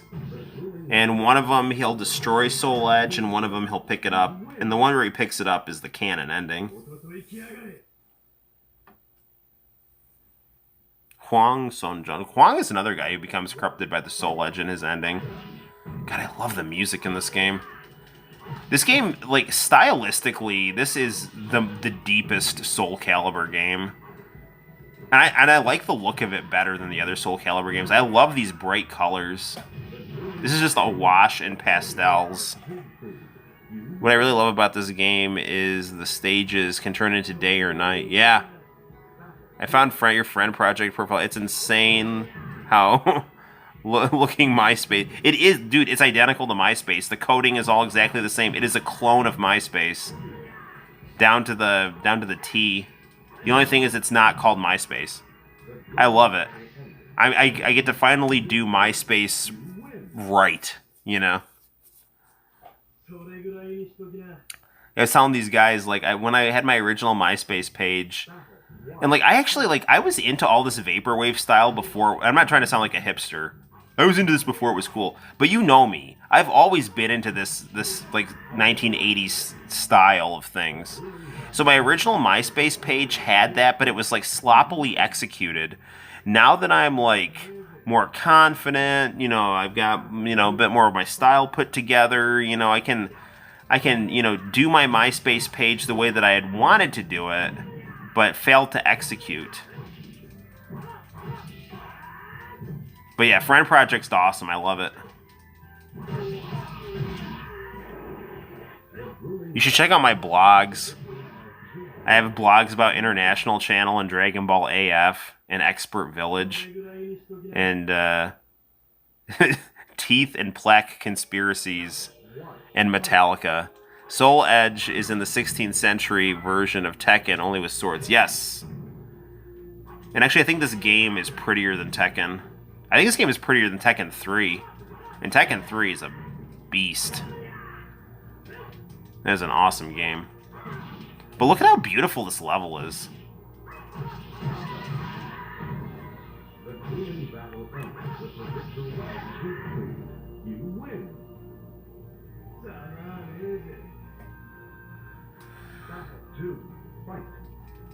Yeah, it's really cool how,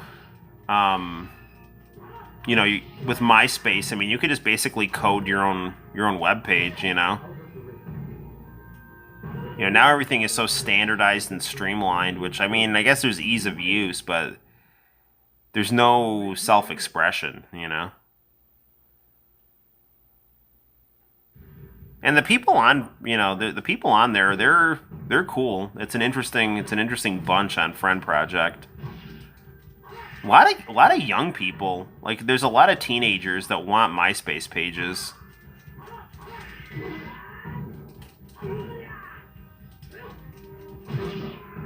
And it seems like a lot of my friends who are, like, you know, in their, like, you know, mid to late 30s are all kind of like, oh, what's the deal with this? Like, you know. But, I mean, I always, like, life's about continuity and change, you know? And so I always want good continuity for the good stuff. And positive change that builds on the continuity of the good stuff. So maintain what works and build upon it. And Rock is going out of the ring. Soul Edge or Star Gladiator? Ooh, good question. Soul Edge, but it's not that I don't like Star Gladiator a ton. You saying this is making me want to pop in Plasma Sword. So I think what we'll... Oh, man. We'll do a little Bushido Blade after this, and maybe we'll do some Plasma Sword. We could do, like, a sword fighting stream here. I like Plasma Sword better than Star Gladiator. I don't dislike Star Gladiator, but I think Plasma Sword has faster gameplay, and I like the music a bit better. But I do like Star Gladiator quite a bit.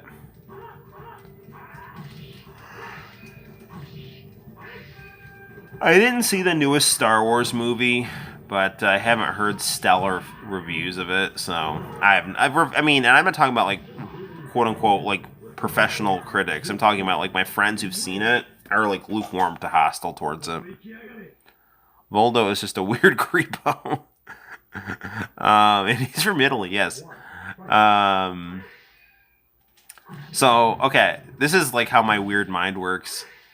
There's like a episode of Beverly Hills 90210 where Dylan, played by Luke Perry, there was like some evil version of himself in his mind, and then like I thought to myself, it would be really cool if that evil version of himself was basically Luke Perry with his head shaved in Valdo gear, and he called himself Dylon. Like, this is what I think of. Like, I am Dylon. There's like Dylan, who's the good Luke Perry, and then Dylon, the evil Valdo Luke Perry. Siegfried is the OG character, yes. I like Siegfried with his clean-cut hair.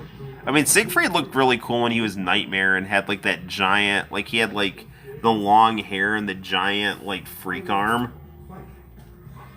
Is Valdo even human? Yeah, he's like some screwed up guardian of... I don't know whether he's like... he's working for some evil Italian aristocrat, I think. He's like a psychotic Swiss guard in bondage gear. Thank goodness for Japanese creativity and merging various Western tropes. You know the Papal Guard? Imagine if they were into bondage. Sounds like a fighting game character to me. Here's Taki.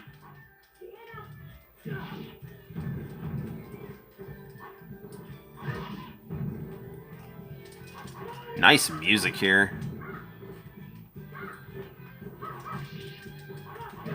Oof, gotta get my rhythm down here.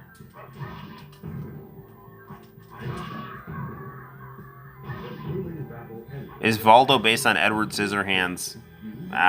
Looks like it.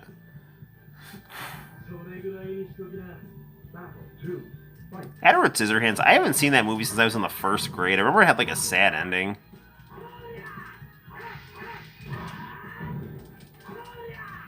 Looking back at it, it's really interesting how Johnny Depp transformed himself for that role, considering like before that he was like 21 Jump Street and Crybaby. Johnny Depp seems talented, but like weird with an ego. 2 Siegfrieds.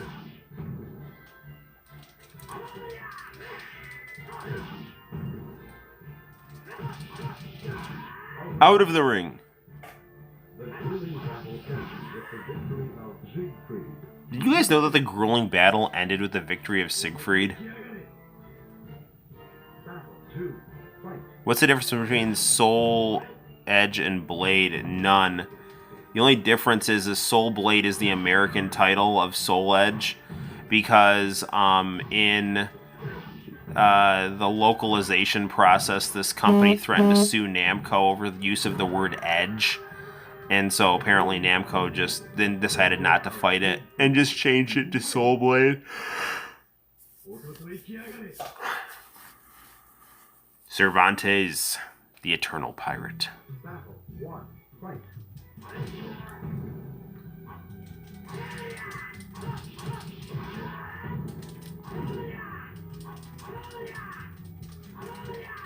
Ah, jeez! It was dangerous. I was gonna get a ring out there. I love the greaser haircut Siegfried has. I know, right? Yeah, no, this is like the coolest looking Siegfried. Everyone that has like their coolest design in this game. Like the other Soul Calibur games were really cool, but they all went for like a darker, more, you know, 16th, 17th century look and feel. This game, like, it has that, but it's like it's bright and it's poppy, and let's see if we can nail him here. Ah, come on. Ah, damn it, I almost had him.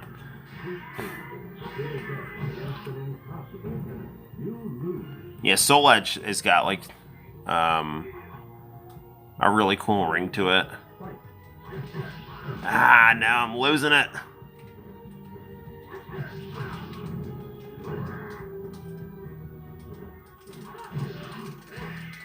Ah, man. We went from, like, almost beating the game to losing perfect.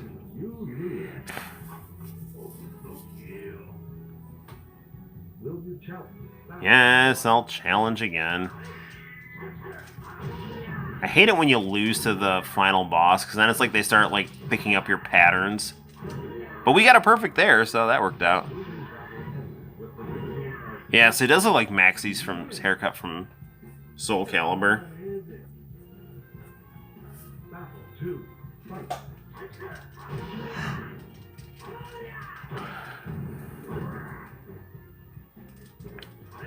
I guess in the arcade version, Cervantes was the final boss, and there wasn't a Soul Edge, at least in the original one.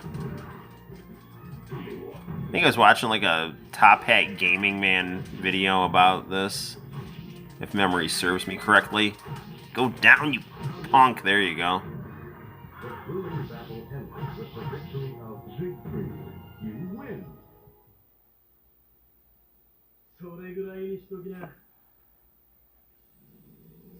Oh no, he's getting taken over by the evil sword.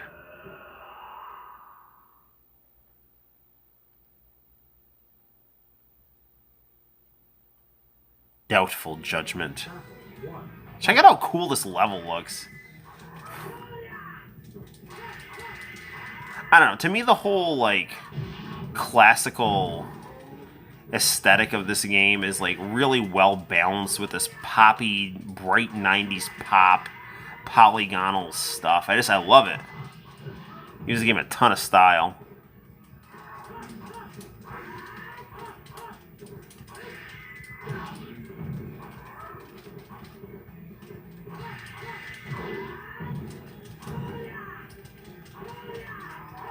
Ah, man. Psycho Crusher. Is Siegfried Nightmare of Soul Calibur? Yes.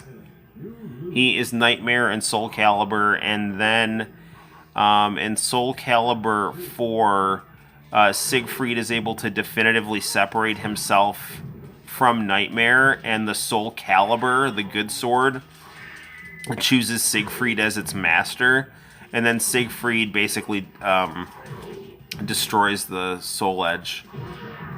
But then it ends up coming, like, Soul Calibur 5 was weird. Like, Soul Calibur 4, really, if they were going to, like, end the series and reboot it, they should have ended it with 4.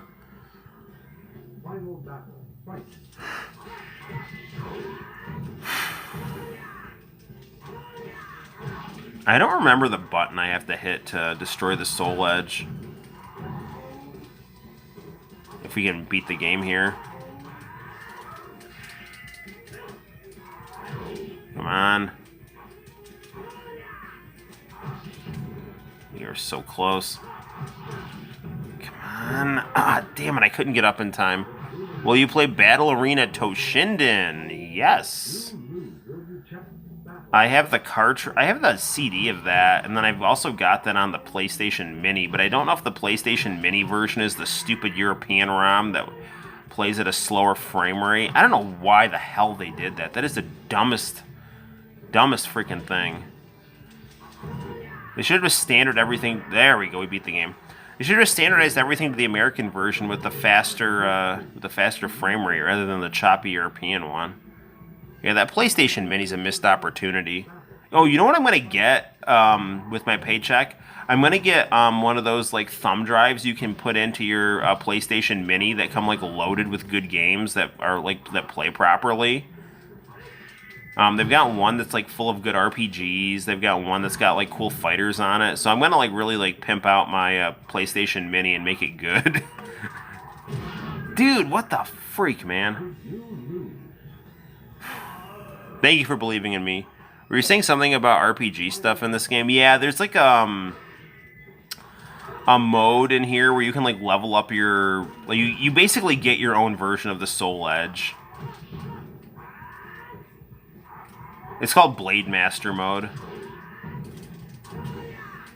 I'm just always more of an arcade person though, so I never really did a ton with it. But I think I did. I don't know. Did I beat the Blade Master mode on this? I want to say I did at one point, but I spent all my time doing the. Do I tap square?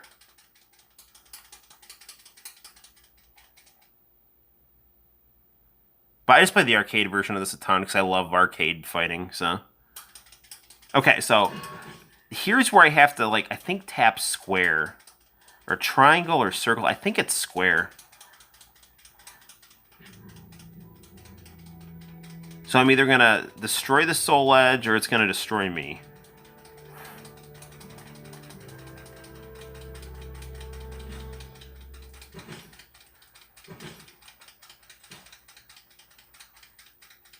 No, I didn't do it right.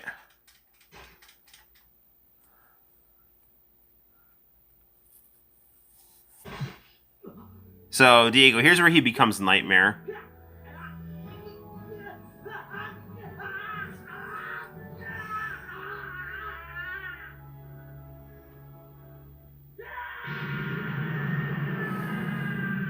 RPG fighting game reminds me of Flying Dragon on the N64. Cool.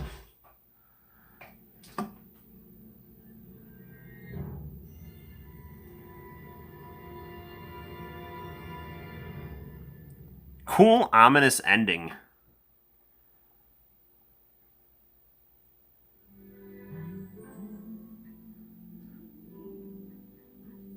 Congratulations, Siegfried. You ruined your life.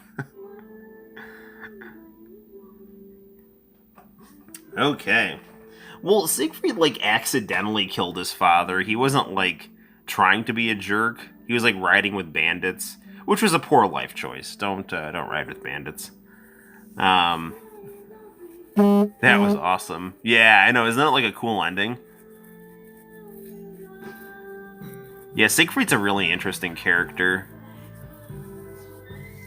You know, how he, it just takes all kinds of, like, twists and turns. I mean, that's a very dramatic, cool ending. So there's my answer about Siegfried becoming Nightmare. Yep, that's how he becomes Nightmare.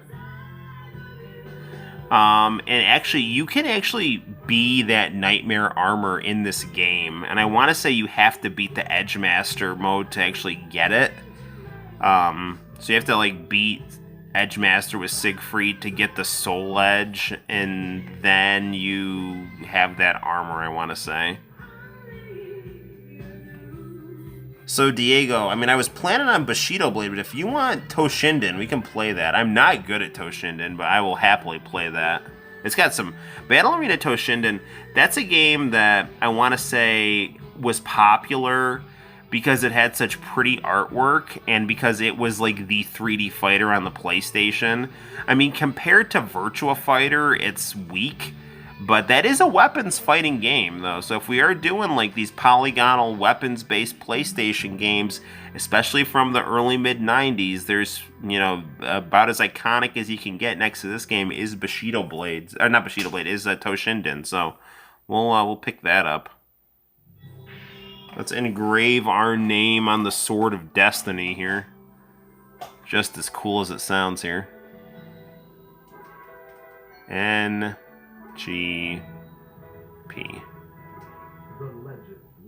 The legend will never die. Please, bro, it's the present version of Soul Edge. I'm sorry. So there's my... Yeah. So, yes, Siegfried is Nightmare, and Soul Edge is awesome. Okay. Yes, and so Toshinden, the up-to-date version of Soul Edge in some sense. Alright, now... I know I've got that game somewhere. Yes, here it is. So I have the American version, but I got it loose disc. So I printed out the Japanese jewel case artwork for it. So this is what I did when I had more free time on my hands.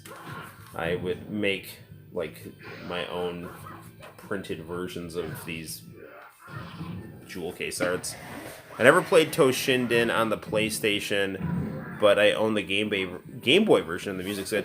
I want to get the Saturn version of Toshinden. I actually heard the Saturn version of Battle Arena Toshinden is really good. So I had two best friends growing up, and they're still my best friends. One of them, so I had the Saturn. My other friend Andrew had the N64, and my other friend Pat had the PlayStation. And on the PlayStation, a demo disc called Pix. They had a demo of Battle Arena Toshinden that I used to play. And so this is cool. This Toshinden disc is from Hollywood Video.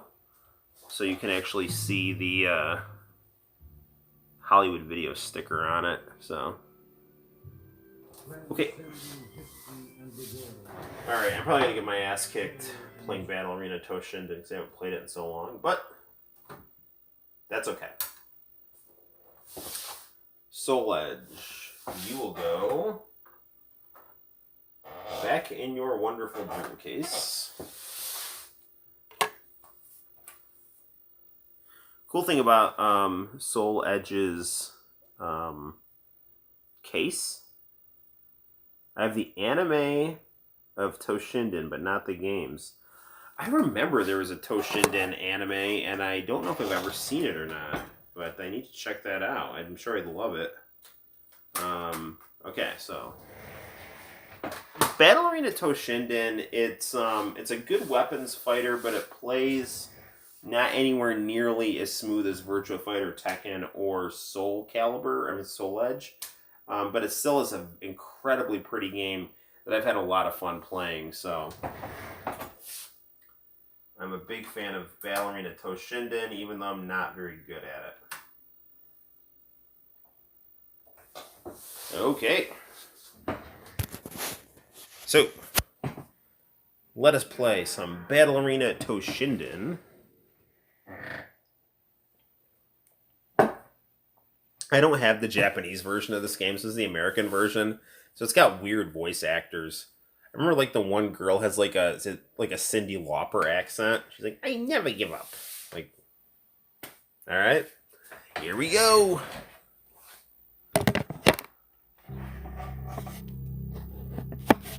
Traveling fighters brought together by a common destiny now meet at the Battle Arena Toshinden. Many years have passed since this tournament, known only to those in the underworld, was last held. Some fighters have come for personal glory. Others have come to fight for those they love.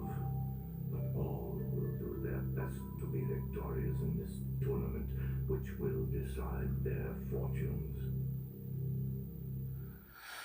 All right, good deal.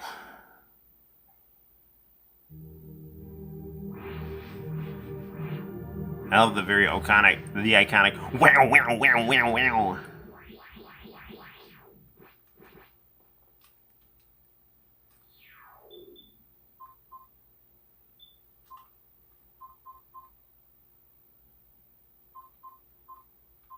Man, I love the crisp look of these early PlayStation games. They're just all like these like bright, crisp, solid, pretty pastel colors. I love the artwork on this game. I don't know who to be.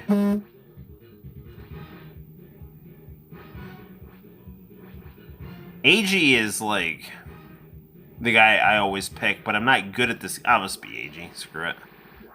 I always feel like I don't do well with him, though. AG and Ken are the exact resemblance of Ryu and Ken.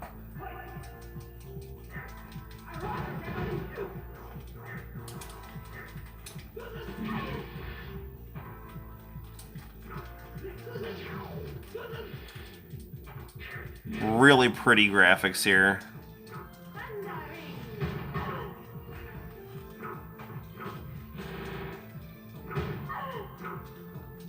I remember Toshinden was heavily advertised. They focused on Sophia and the other girl. Where it's like, one of these girls could be your dream date. But it was like done in that weird, like postmodern Gen X, like almost unintelligible. Like, one of these girls can be your dream date. The triumph of the will is here. PlayStation, Battle Arena Toshinden.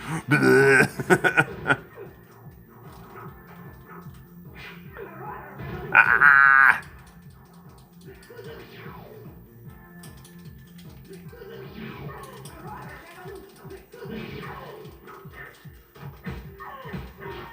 Alright, we got her. No problem.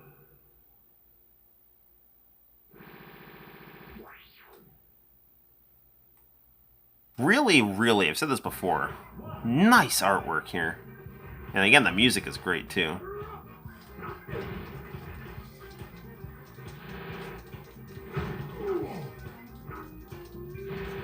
So, what we have to do with my coming paycheck, we gotta order one of those PlayStation Mini USBs. And we have to order Dead or Alive Ultimate. So I can finally shut Dakota up. No, I'm just kidding. No, I really want that game.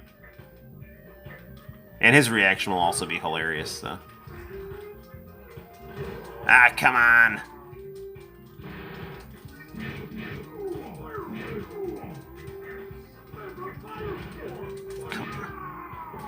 Wow, this game on very easy is actually really fun to play. The demo disc is like a pain in the neck, but this is actually really fun. Toshinden is ridiculously highly underrated fighting game. I wish they made more Toshinden games. I think they only made 2, correct? Yeah, dude, playing this game now is making me really appreciate it. The last time I played this game was on the PlayStation Mini, and it was like really slowed down, because I'm pretty sure it was the European version. And then I remember playing it on PIX, and it being really hard. But now that I've adjusted the difficulty, and I'm a little more warmed up playing different fighting games, it's actually, at least thus far, highly enjoyable.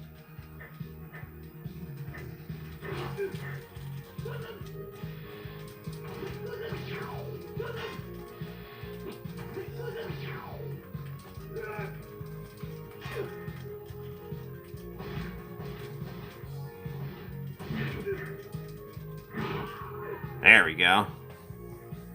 Everything about this game is just so darn beautiful. It is, man. No problem. I'm curious to check out the Saturn version, because Saturn's 3D was excellent when it was programmed by people who knew how to work the software or were working from arcade technology that was like designed to go with the Saturn. Now usually when there's Saturn and PlayStation ports, the Saturn's more memory really is able to do some nice things, but PlayStation's polygonal forte is, I mean, the graphics here are just so crisp and vibrant.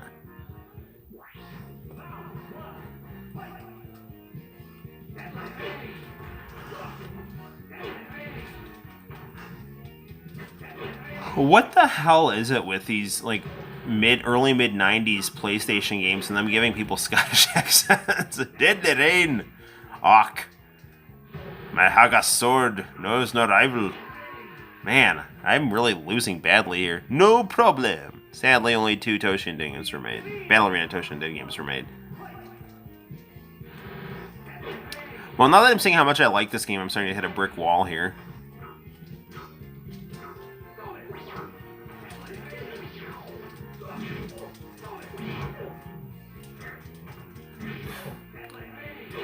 Oof.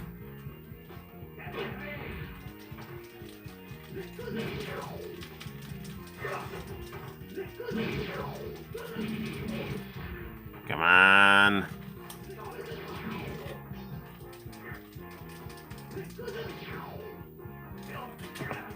Come on!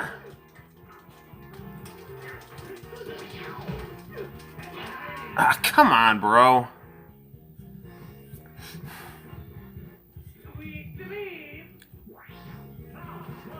Sorry about the camera in the television causing this to be a little get that high contrast washout look.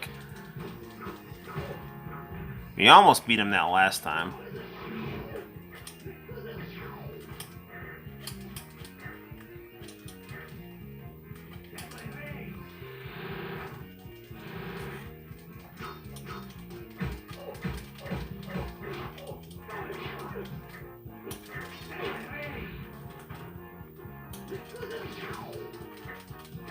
Come on, come on. For some reason, I love Scott. You think the television glow looks cool? All right, well, cool. Glad you like it. I'm always self-conscious about it.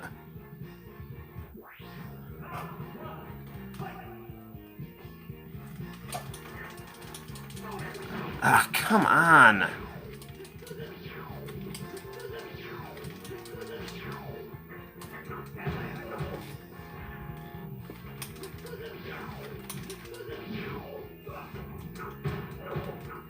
We're doing good.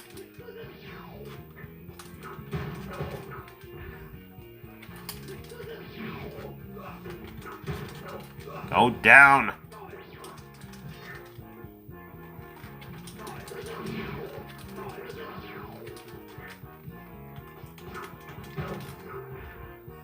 Will you lose? You have no health. There you go. What? No! Okay, he's knocked out and fell out of the ring. There's no getting up from that. No problem. And we're also out of time.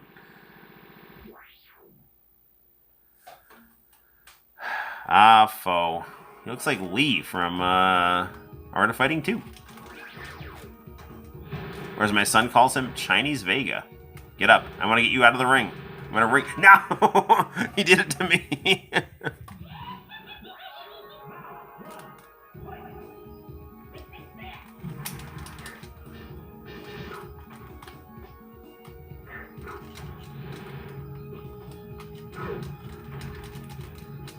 Yeah, I don't know, man. If Saturn and Sony had worked, if Sony and Sega had worked together on the Saturn and, really joined forces, that would have been something, man. I don't know. I love the Sega Saturn. It's one of, if not my favorite consoles. But what could have been had the Saturn and the PlayStation teamed up, and it's all really Hayao Nakayama's fault. Because Sega of America, Sony, America, and Japan, they're all down for it. And Sega of Japan's like, no. Nintendo rejected you, we're going to reject you. It's like, alright. And then they, Sega panicked when they realized how good the PlayStation was going to be.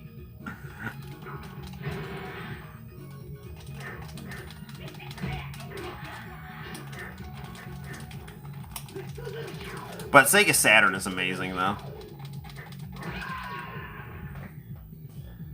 Kayen's outfit in the anime is red. Reminds me of Ken from Street Fighter. Cool. Yeah, if you guys haven't watched Street Fighter 2V yet, watch it. You'll love it.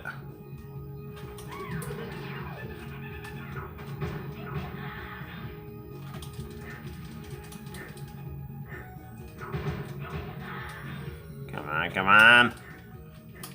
Do your fireball, dude. I think it's a Hadouken. That's what I was shooting before.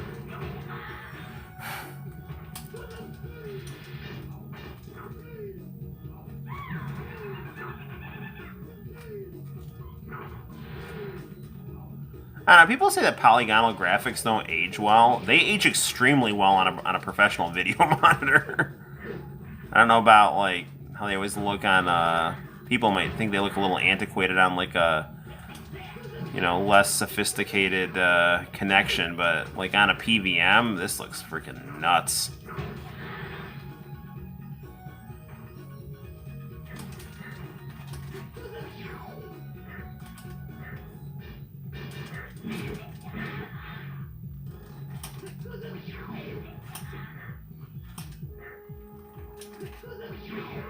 That should do it, right? There you go. No problem. Alice. She's spunky. She's from the city. Yeah. She's fighting in Stonehenge. So, Diego, you'll appreciate this. I found my burned copy of Tekken the Motion Picture, so I will review that on my channel soon. Oh, great.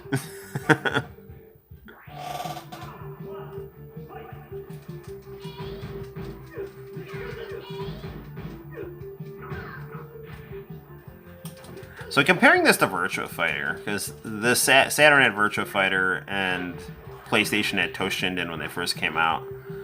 Virtua Fighter is better for gameplay, but this game visually is very flashy. Looks great.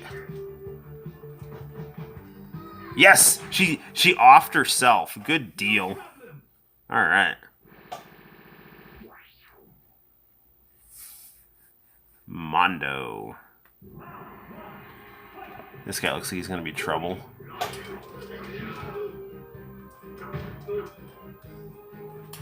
Actually, having so much fun playing this, I think I should do a separate review for this on the YouTube channel. Hey guys, Noel here. Time for a video game review for the video game section of the YouTube channel. Today, we're going to play Battle Arena Toshinden. All the fun of the early 90s mixed with flashy sword fighting and anime style.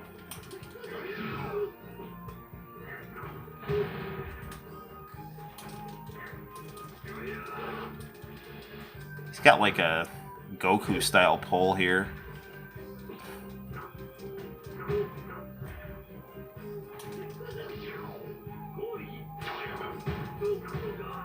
That got him. No problem.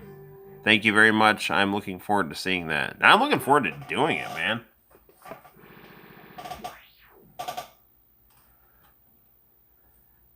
Nice alternate character portraits here.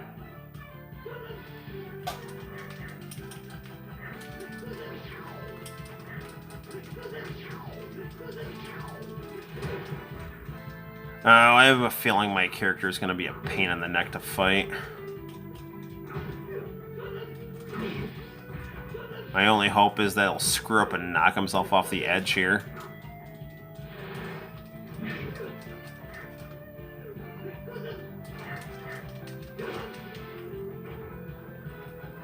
You are a little slow to turn around on this game, though. There is definite slowdown there.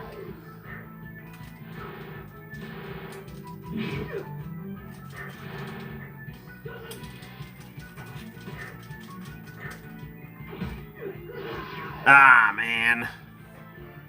All these characters have to win over and over. You only have to win once. Yeah, I know, right?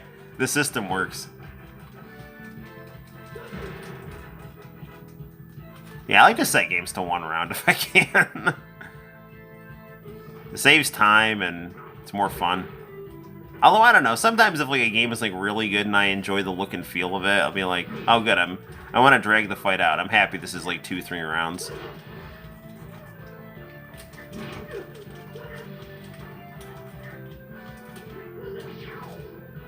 Ah. I'm not good at this game.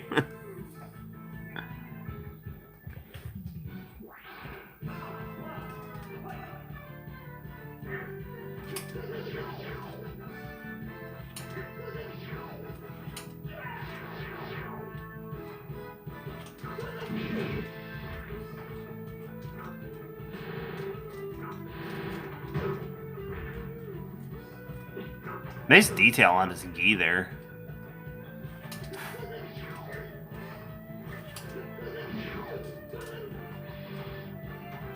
Yeah, the turnaround on this game is a thing.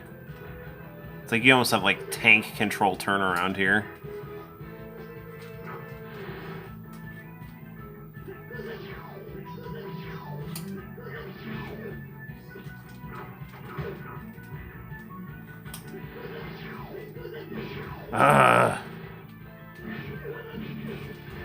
I don't want to lose.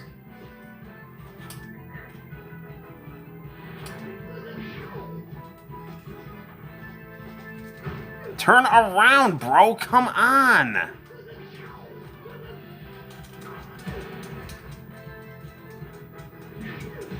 Man, I can't even get up in time.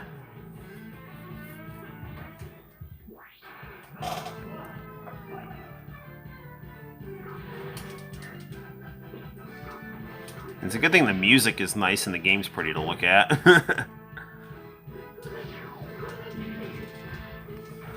That one move, however, is not nice to have to deal with.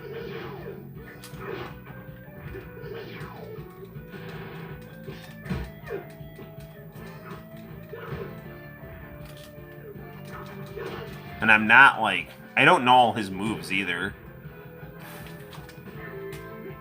I'm thinking that one uppercut's like a dragon punch, but it's not working when I do it. Of course, I'm not sure if that's just me screwing it up or if the game's just being clunky with its controls.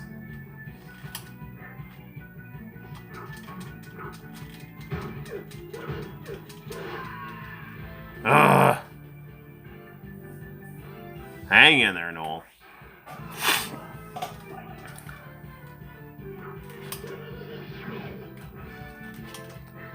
Should have set the clock to something lower than 99 seconds here. I might be able to weasel my way into a time victory here. But not when it's like 99 seconds.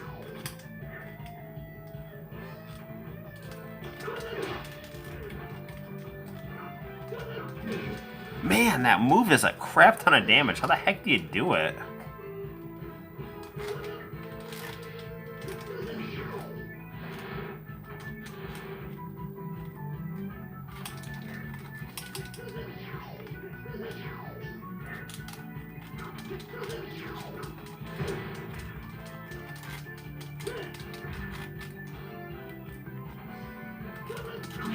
Ah, come on, bro. He sneaks that in there. I don't know if we'll be able to beat this game or not. Like, we're not even at the final boss.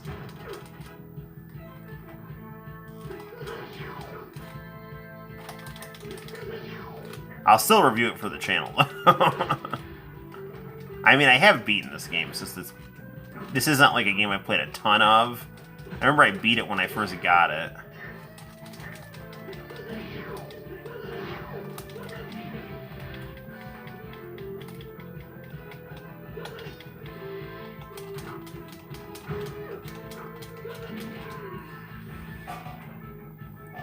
Alright, we'll give it 3 more tries here. Here's one try.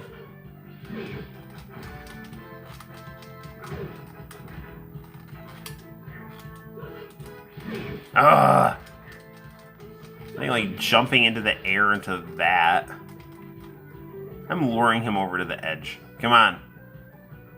Come over here. Yeah, there you go. Come on, come over here. Let me lure you into that. Ah, darn it. Okay, that's one strike.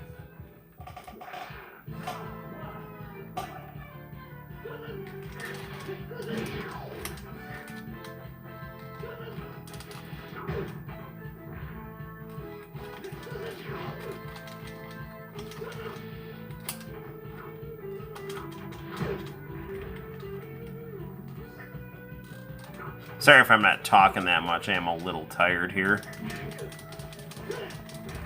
Ah, crap.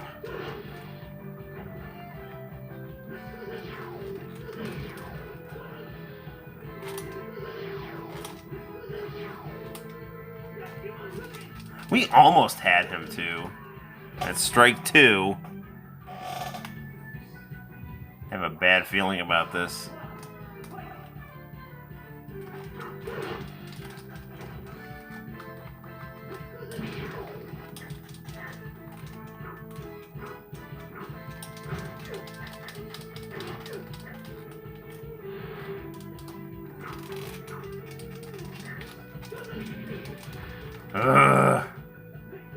Well, there's that. Alright. Well, Battle Arena Coach Indian was very fun, but we are hitting a brick wall, so we're not gonna do like a rage quit here thing. I mean, I don't rage quit, but like I don't want to have you guys sit and watch me, lose to a computer whose AI has figured out my move patterns. So, we got time for, let's say, one more game. Any requests? I was thinking Bushido Blade, but then, Diego also had been requesting Star Gladiator and Plasma Sword. Very cool game. I like that game quite a bit. I'd like it better if I beat it, but it's still a good game. So what are you guys thinking? Suggestions, or I can just pick something. There's always Tekken 3, too. That's a really fun game to play. We've got the PlayStation. This has just been like a PlayStation stream. Any obscure Japanese games? Yes. Okay. Ooh, Diego. 2 things before we go. All right. Yes, I have a very obscure Japanese game we're going to play. Bushido Blade. That's not an obscure Japanese game, but that is one I suggested. Okay. So, Diego, you had told me, asked me in a previous live stream, I think it was the second live stream we did before this one, who my favorite director is. And then on the spot, I said Ridley Scott, because Blade Runner is one of my favorite movies. But then I got to thinking, while Ridley Scott in Blade Runner is a very beautiful movie, there's not really anything as beautiful as the work of Godfrey Ho, who brought us such classics as Ninja Destroyer. So since there's no way I'm going to get a copyright strike by showing this, because there's literally no copyright on the back of this box. It's literally an @ sign. Like, I don't know if you can see this. It says like @ 1999. So I will show you a bit of what I'm talking about. This directorial magic here. This VHS tape that I got at, it was Eckerd's. It literally has like nothing on it. Like, I bought this for 99 cents on a blank VHS tape. And it's amazing. So I'm going to turn on my VCR here. We have the Apple monitor here, the Amdek Color 1. I'm going to eject my tape here. My army of Famicoms and Famicom colored phone.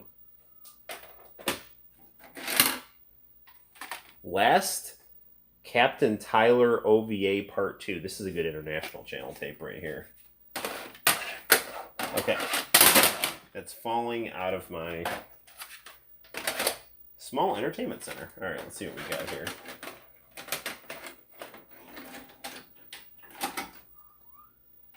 What VCR do you use? I have a JVC.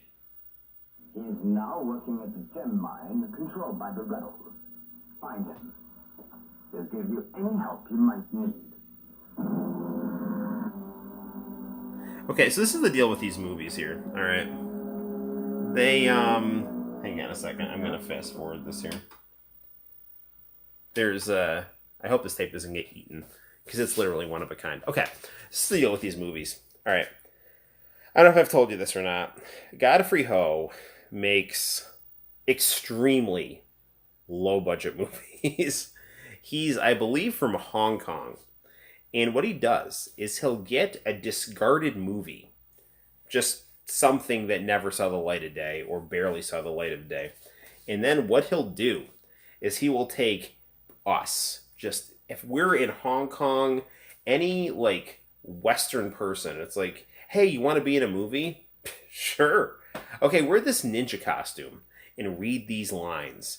And that's pretty much what he would do. Every once in a while, he'd get like a kind of a famous B-movie actor, like, and by like famous, I mean like Stuart Smith. So by B-movie, I really mean like D-movie. And by D-movie, I mean like it's still awesome, And he'd put them in these like brightly colored ninja costumes. And if they had some martial arts experience, great. And if not, he'd use stuntmen. But it would be like just average white dudes dressed up as brightly colored ninjas, having these elaborate Naruto-style ninja fights, and it's literally amazing. And I'm literally fast forwarding, literally. I'm just saying literally a lot. I'm fast forwarding to the end of this tape because the final fight on this tape is like one of the most fantastic scenes I've ever seen on film. So stay tuned and enjoy the fun that will come from Ninja Destroyer from Godfrey Ho. He also redubbed a lot of Korean anime, ninjas in colored costumes. There's isn't Kaku Ranger. It is like really weird Kaku Ranger that's it borrows a lot from that genre. Like it totally borrows a lot from like things like Kaku Ranger. In fact, I believe he even uses some Sentai music in some of these movies. There's no copyright like in this guy's mind, which is great because he'll use like Miami Vice music and like Aha music, just like anything he can find, he'll like splice into the movie. The movies are kind of like long and awkward because literally he's just dubbing over new dialogue to these discarded movies and then splicing in ninja fights. But they're really enjoyable to watch if you can get through them. Okay. The ninja fights, though, every time you think, man, this movie's kind of dragging, and then random ninja fight. So it's great stuff. So good. So, I don't know. We're getting there. So this is the actual movie that he spliced people into. So we're kind of like nearing the end. There's some weird plot about a mine or something like that. I don't even remember completely. But, someone will find us. It's a great place to hide out. Too bad. But yeah, like, this is all like dubbed over with new English You voices. take the mine, and we just take a percentage of the profits from it, all right? I'm not betraying my country, young man. If you're gonna be stubborn with me, I'll... Hey, man. Cool Yeah, it. hey man, don't be shooting people. That's not our way as criminals who run a mine.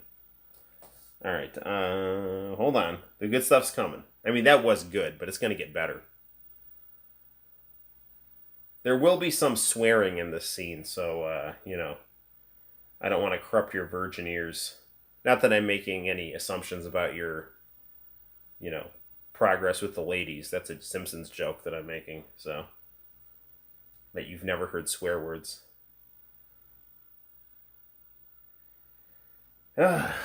See, this is the thing about this tape too, is like someone literally put it on like one of these like 6-hour tapes. So there's blank space. Oh, here we go. Okay, here we go.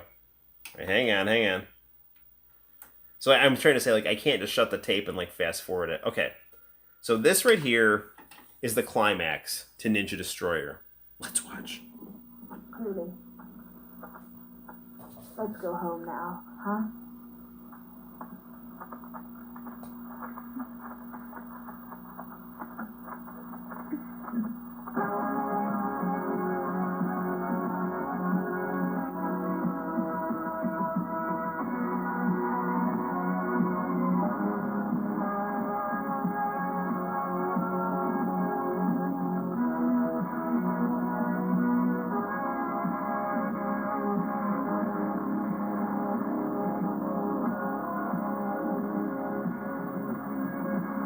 Take a look at these tight directorial angles here.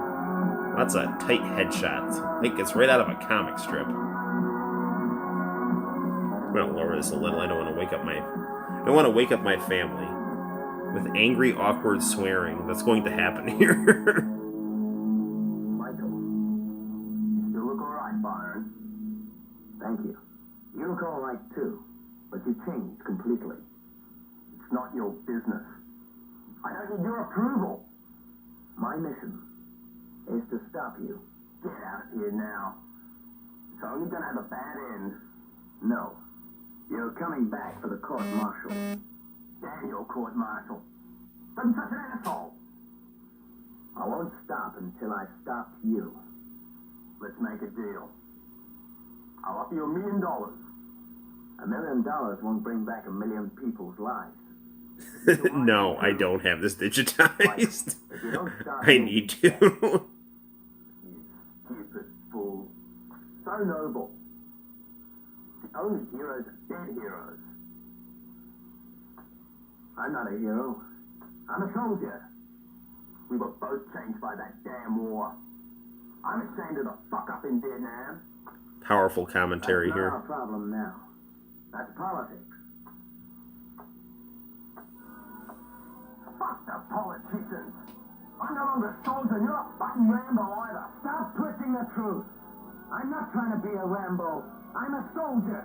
And so are you. But you're fighting me. We should be fighting together. We're not on the same side anymore. A contest is the only way to solve our conflict. To the death, then.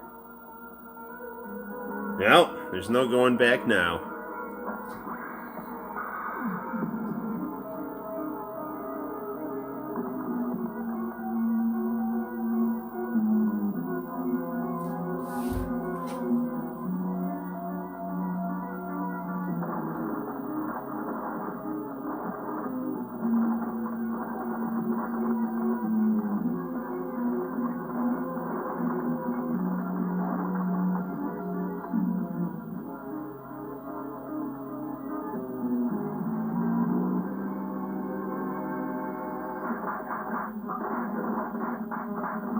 The fighting here is enjoyable to watch.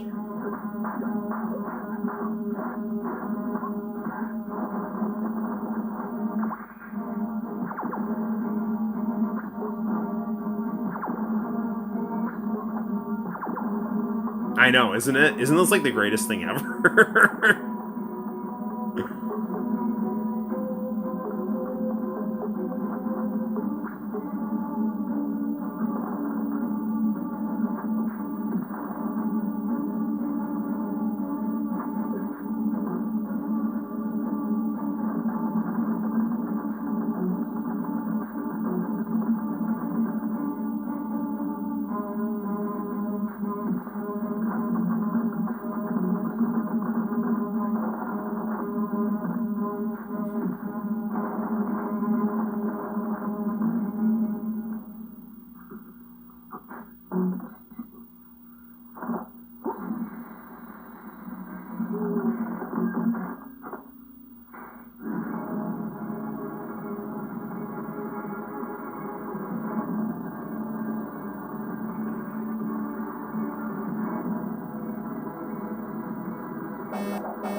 Ugh, the death blow.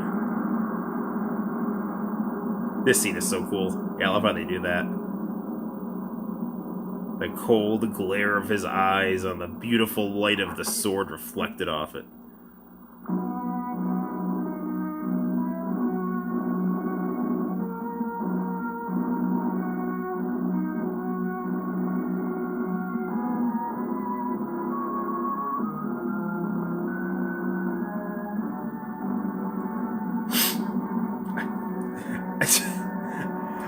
I said I wasn't gonna cry, but it's like literally one of the coolest things I've ever seen in my life.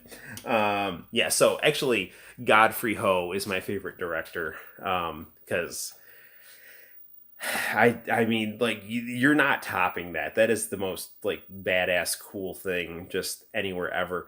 Now here's the deal, guys. I'm at 15% battery, and the last time my battery on my phone got low, the stream started screwing up, and we are approaching 3 hours. So on a scale of 1 to 10, like how desperate are you for another game, or do you want to just wait for the next live stream to play Bushido Blade and extremely obscure Japanese Sega Saturn game that I'm going to show you? So actually, I think for the purposes of safety, we'll wrap it up. It's like 1:30 in the morning. So, any objections to that? Going once, going twice. Don't push yourself. All right. Well, I might stream again tomorrow, and if I don't stream again tomorrow, it's a bad thing for your battery to keep getting this low. I mean, we've been streaming for 3 hours though, so I mean, I was at like 56%. I'm not, like I mean, if I'm like super exhausted, I'll tell you. But I'm not doing. I'm fine. So okay, we'll see some Saturn stuff tomorrow. Absolutely. Okay, so I'll stream tomorrow. I'll make a point of it, and we'll see some Sega Saturn stuff. I hope you all enjoyed Godfrey Ho and the Ninja Destroyer. It is a beautiful, beautiful movie. And like I love everything about that movie. Anyway, but I ramble on. So guys, thank you for watching. Add me on Friend Project if you haven't already, and I will see you tomorrow for more fun streaming action. And until next time, guys, my name is Noel. Thank you for your friendship. Thank you for your support. Thank you for your comments. And I will see you in the very near future. And to those of you who aren't on the stream and watching this, hello. And I will see you also in the very near future. Good night. Bye-bye. Stay safe. Sweet dreams.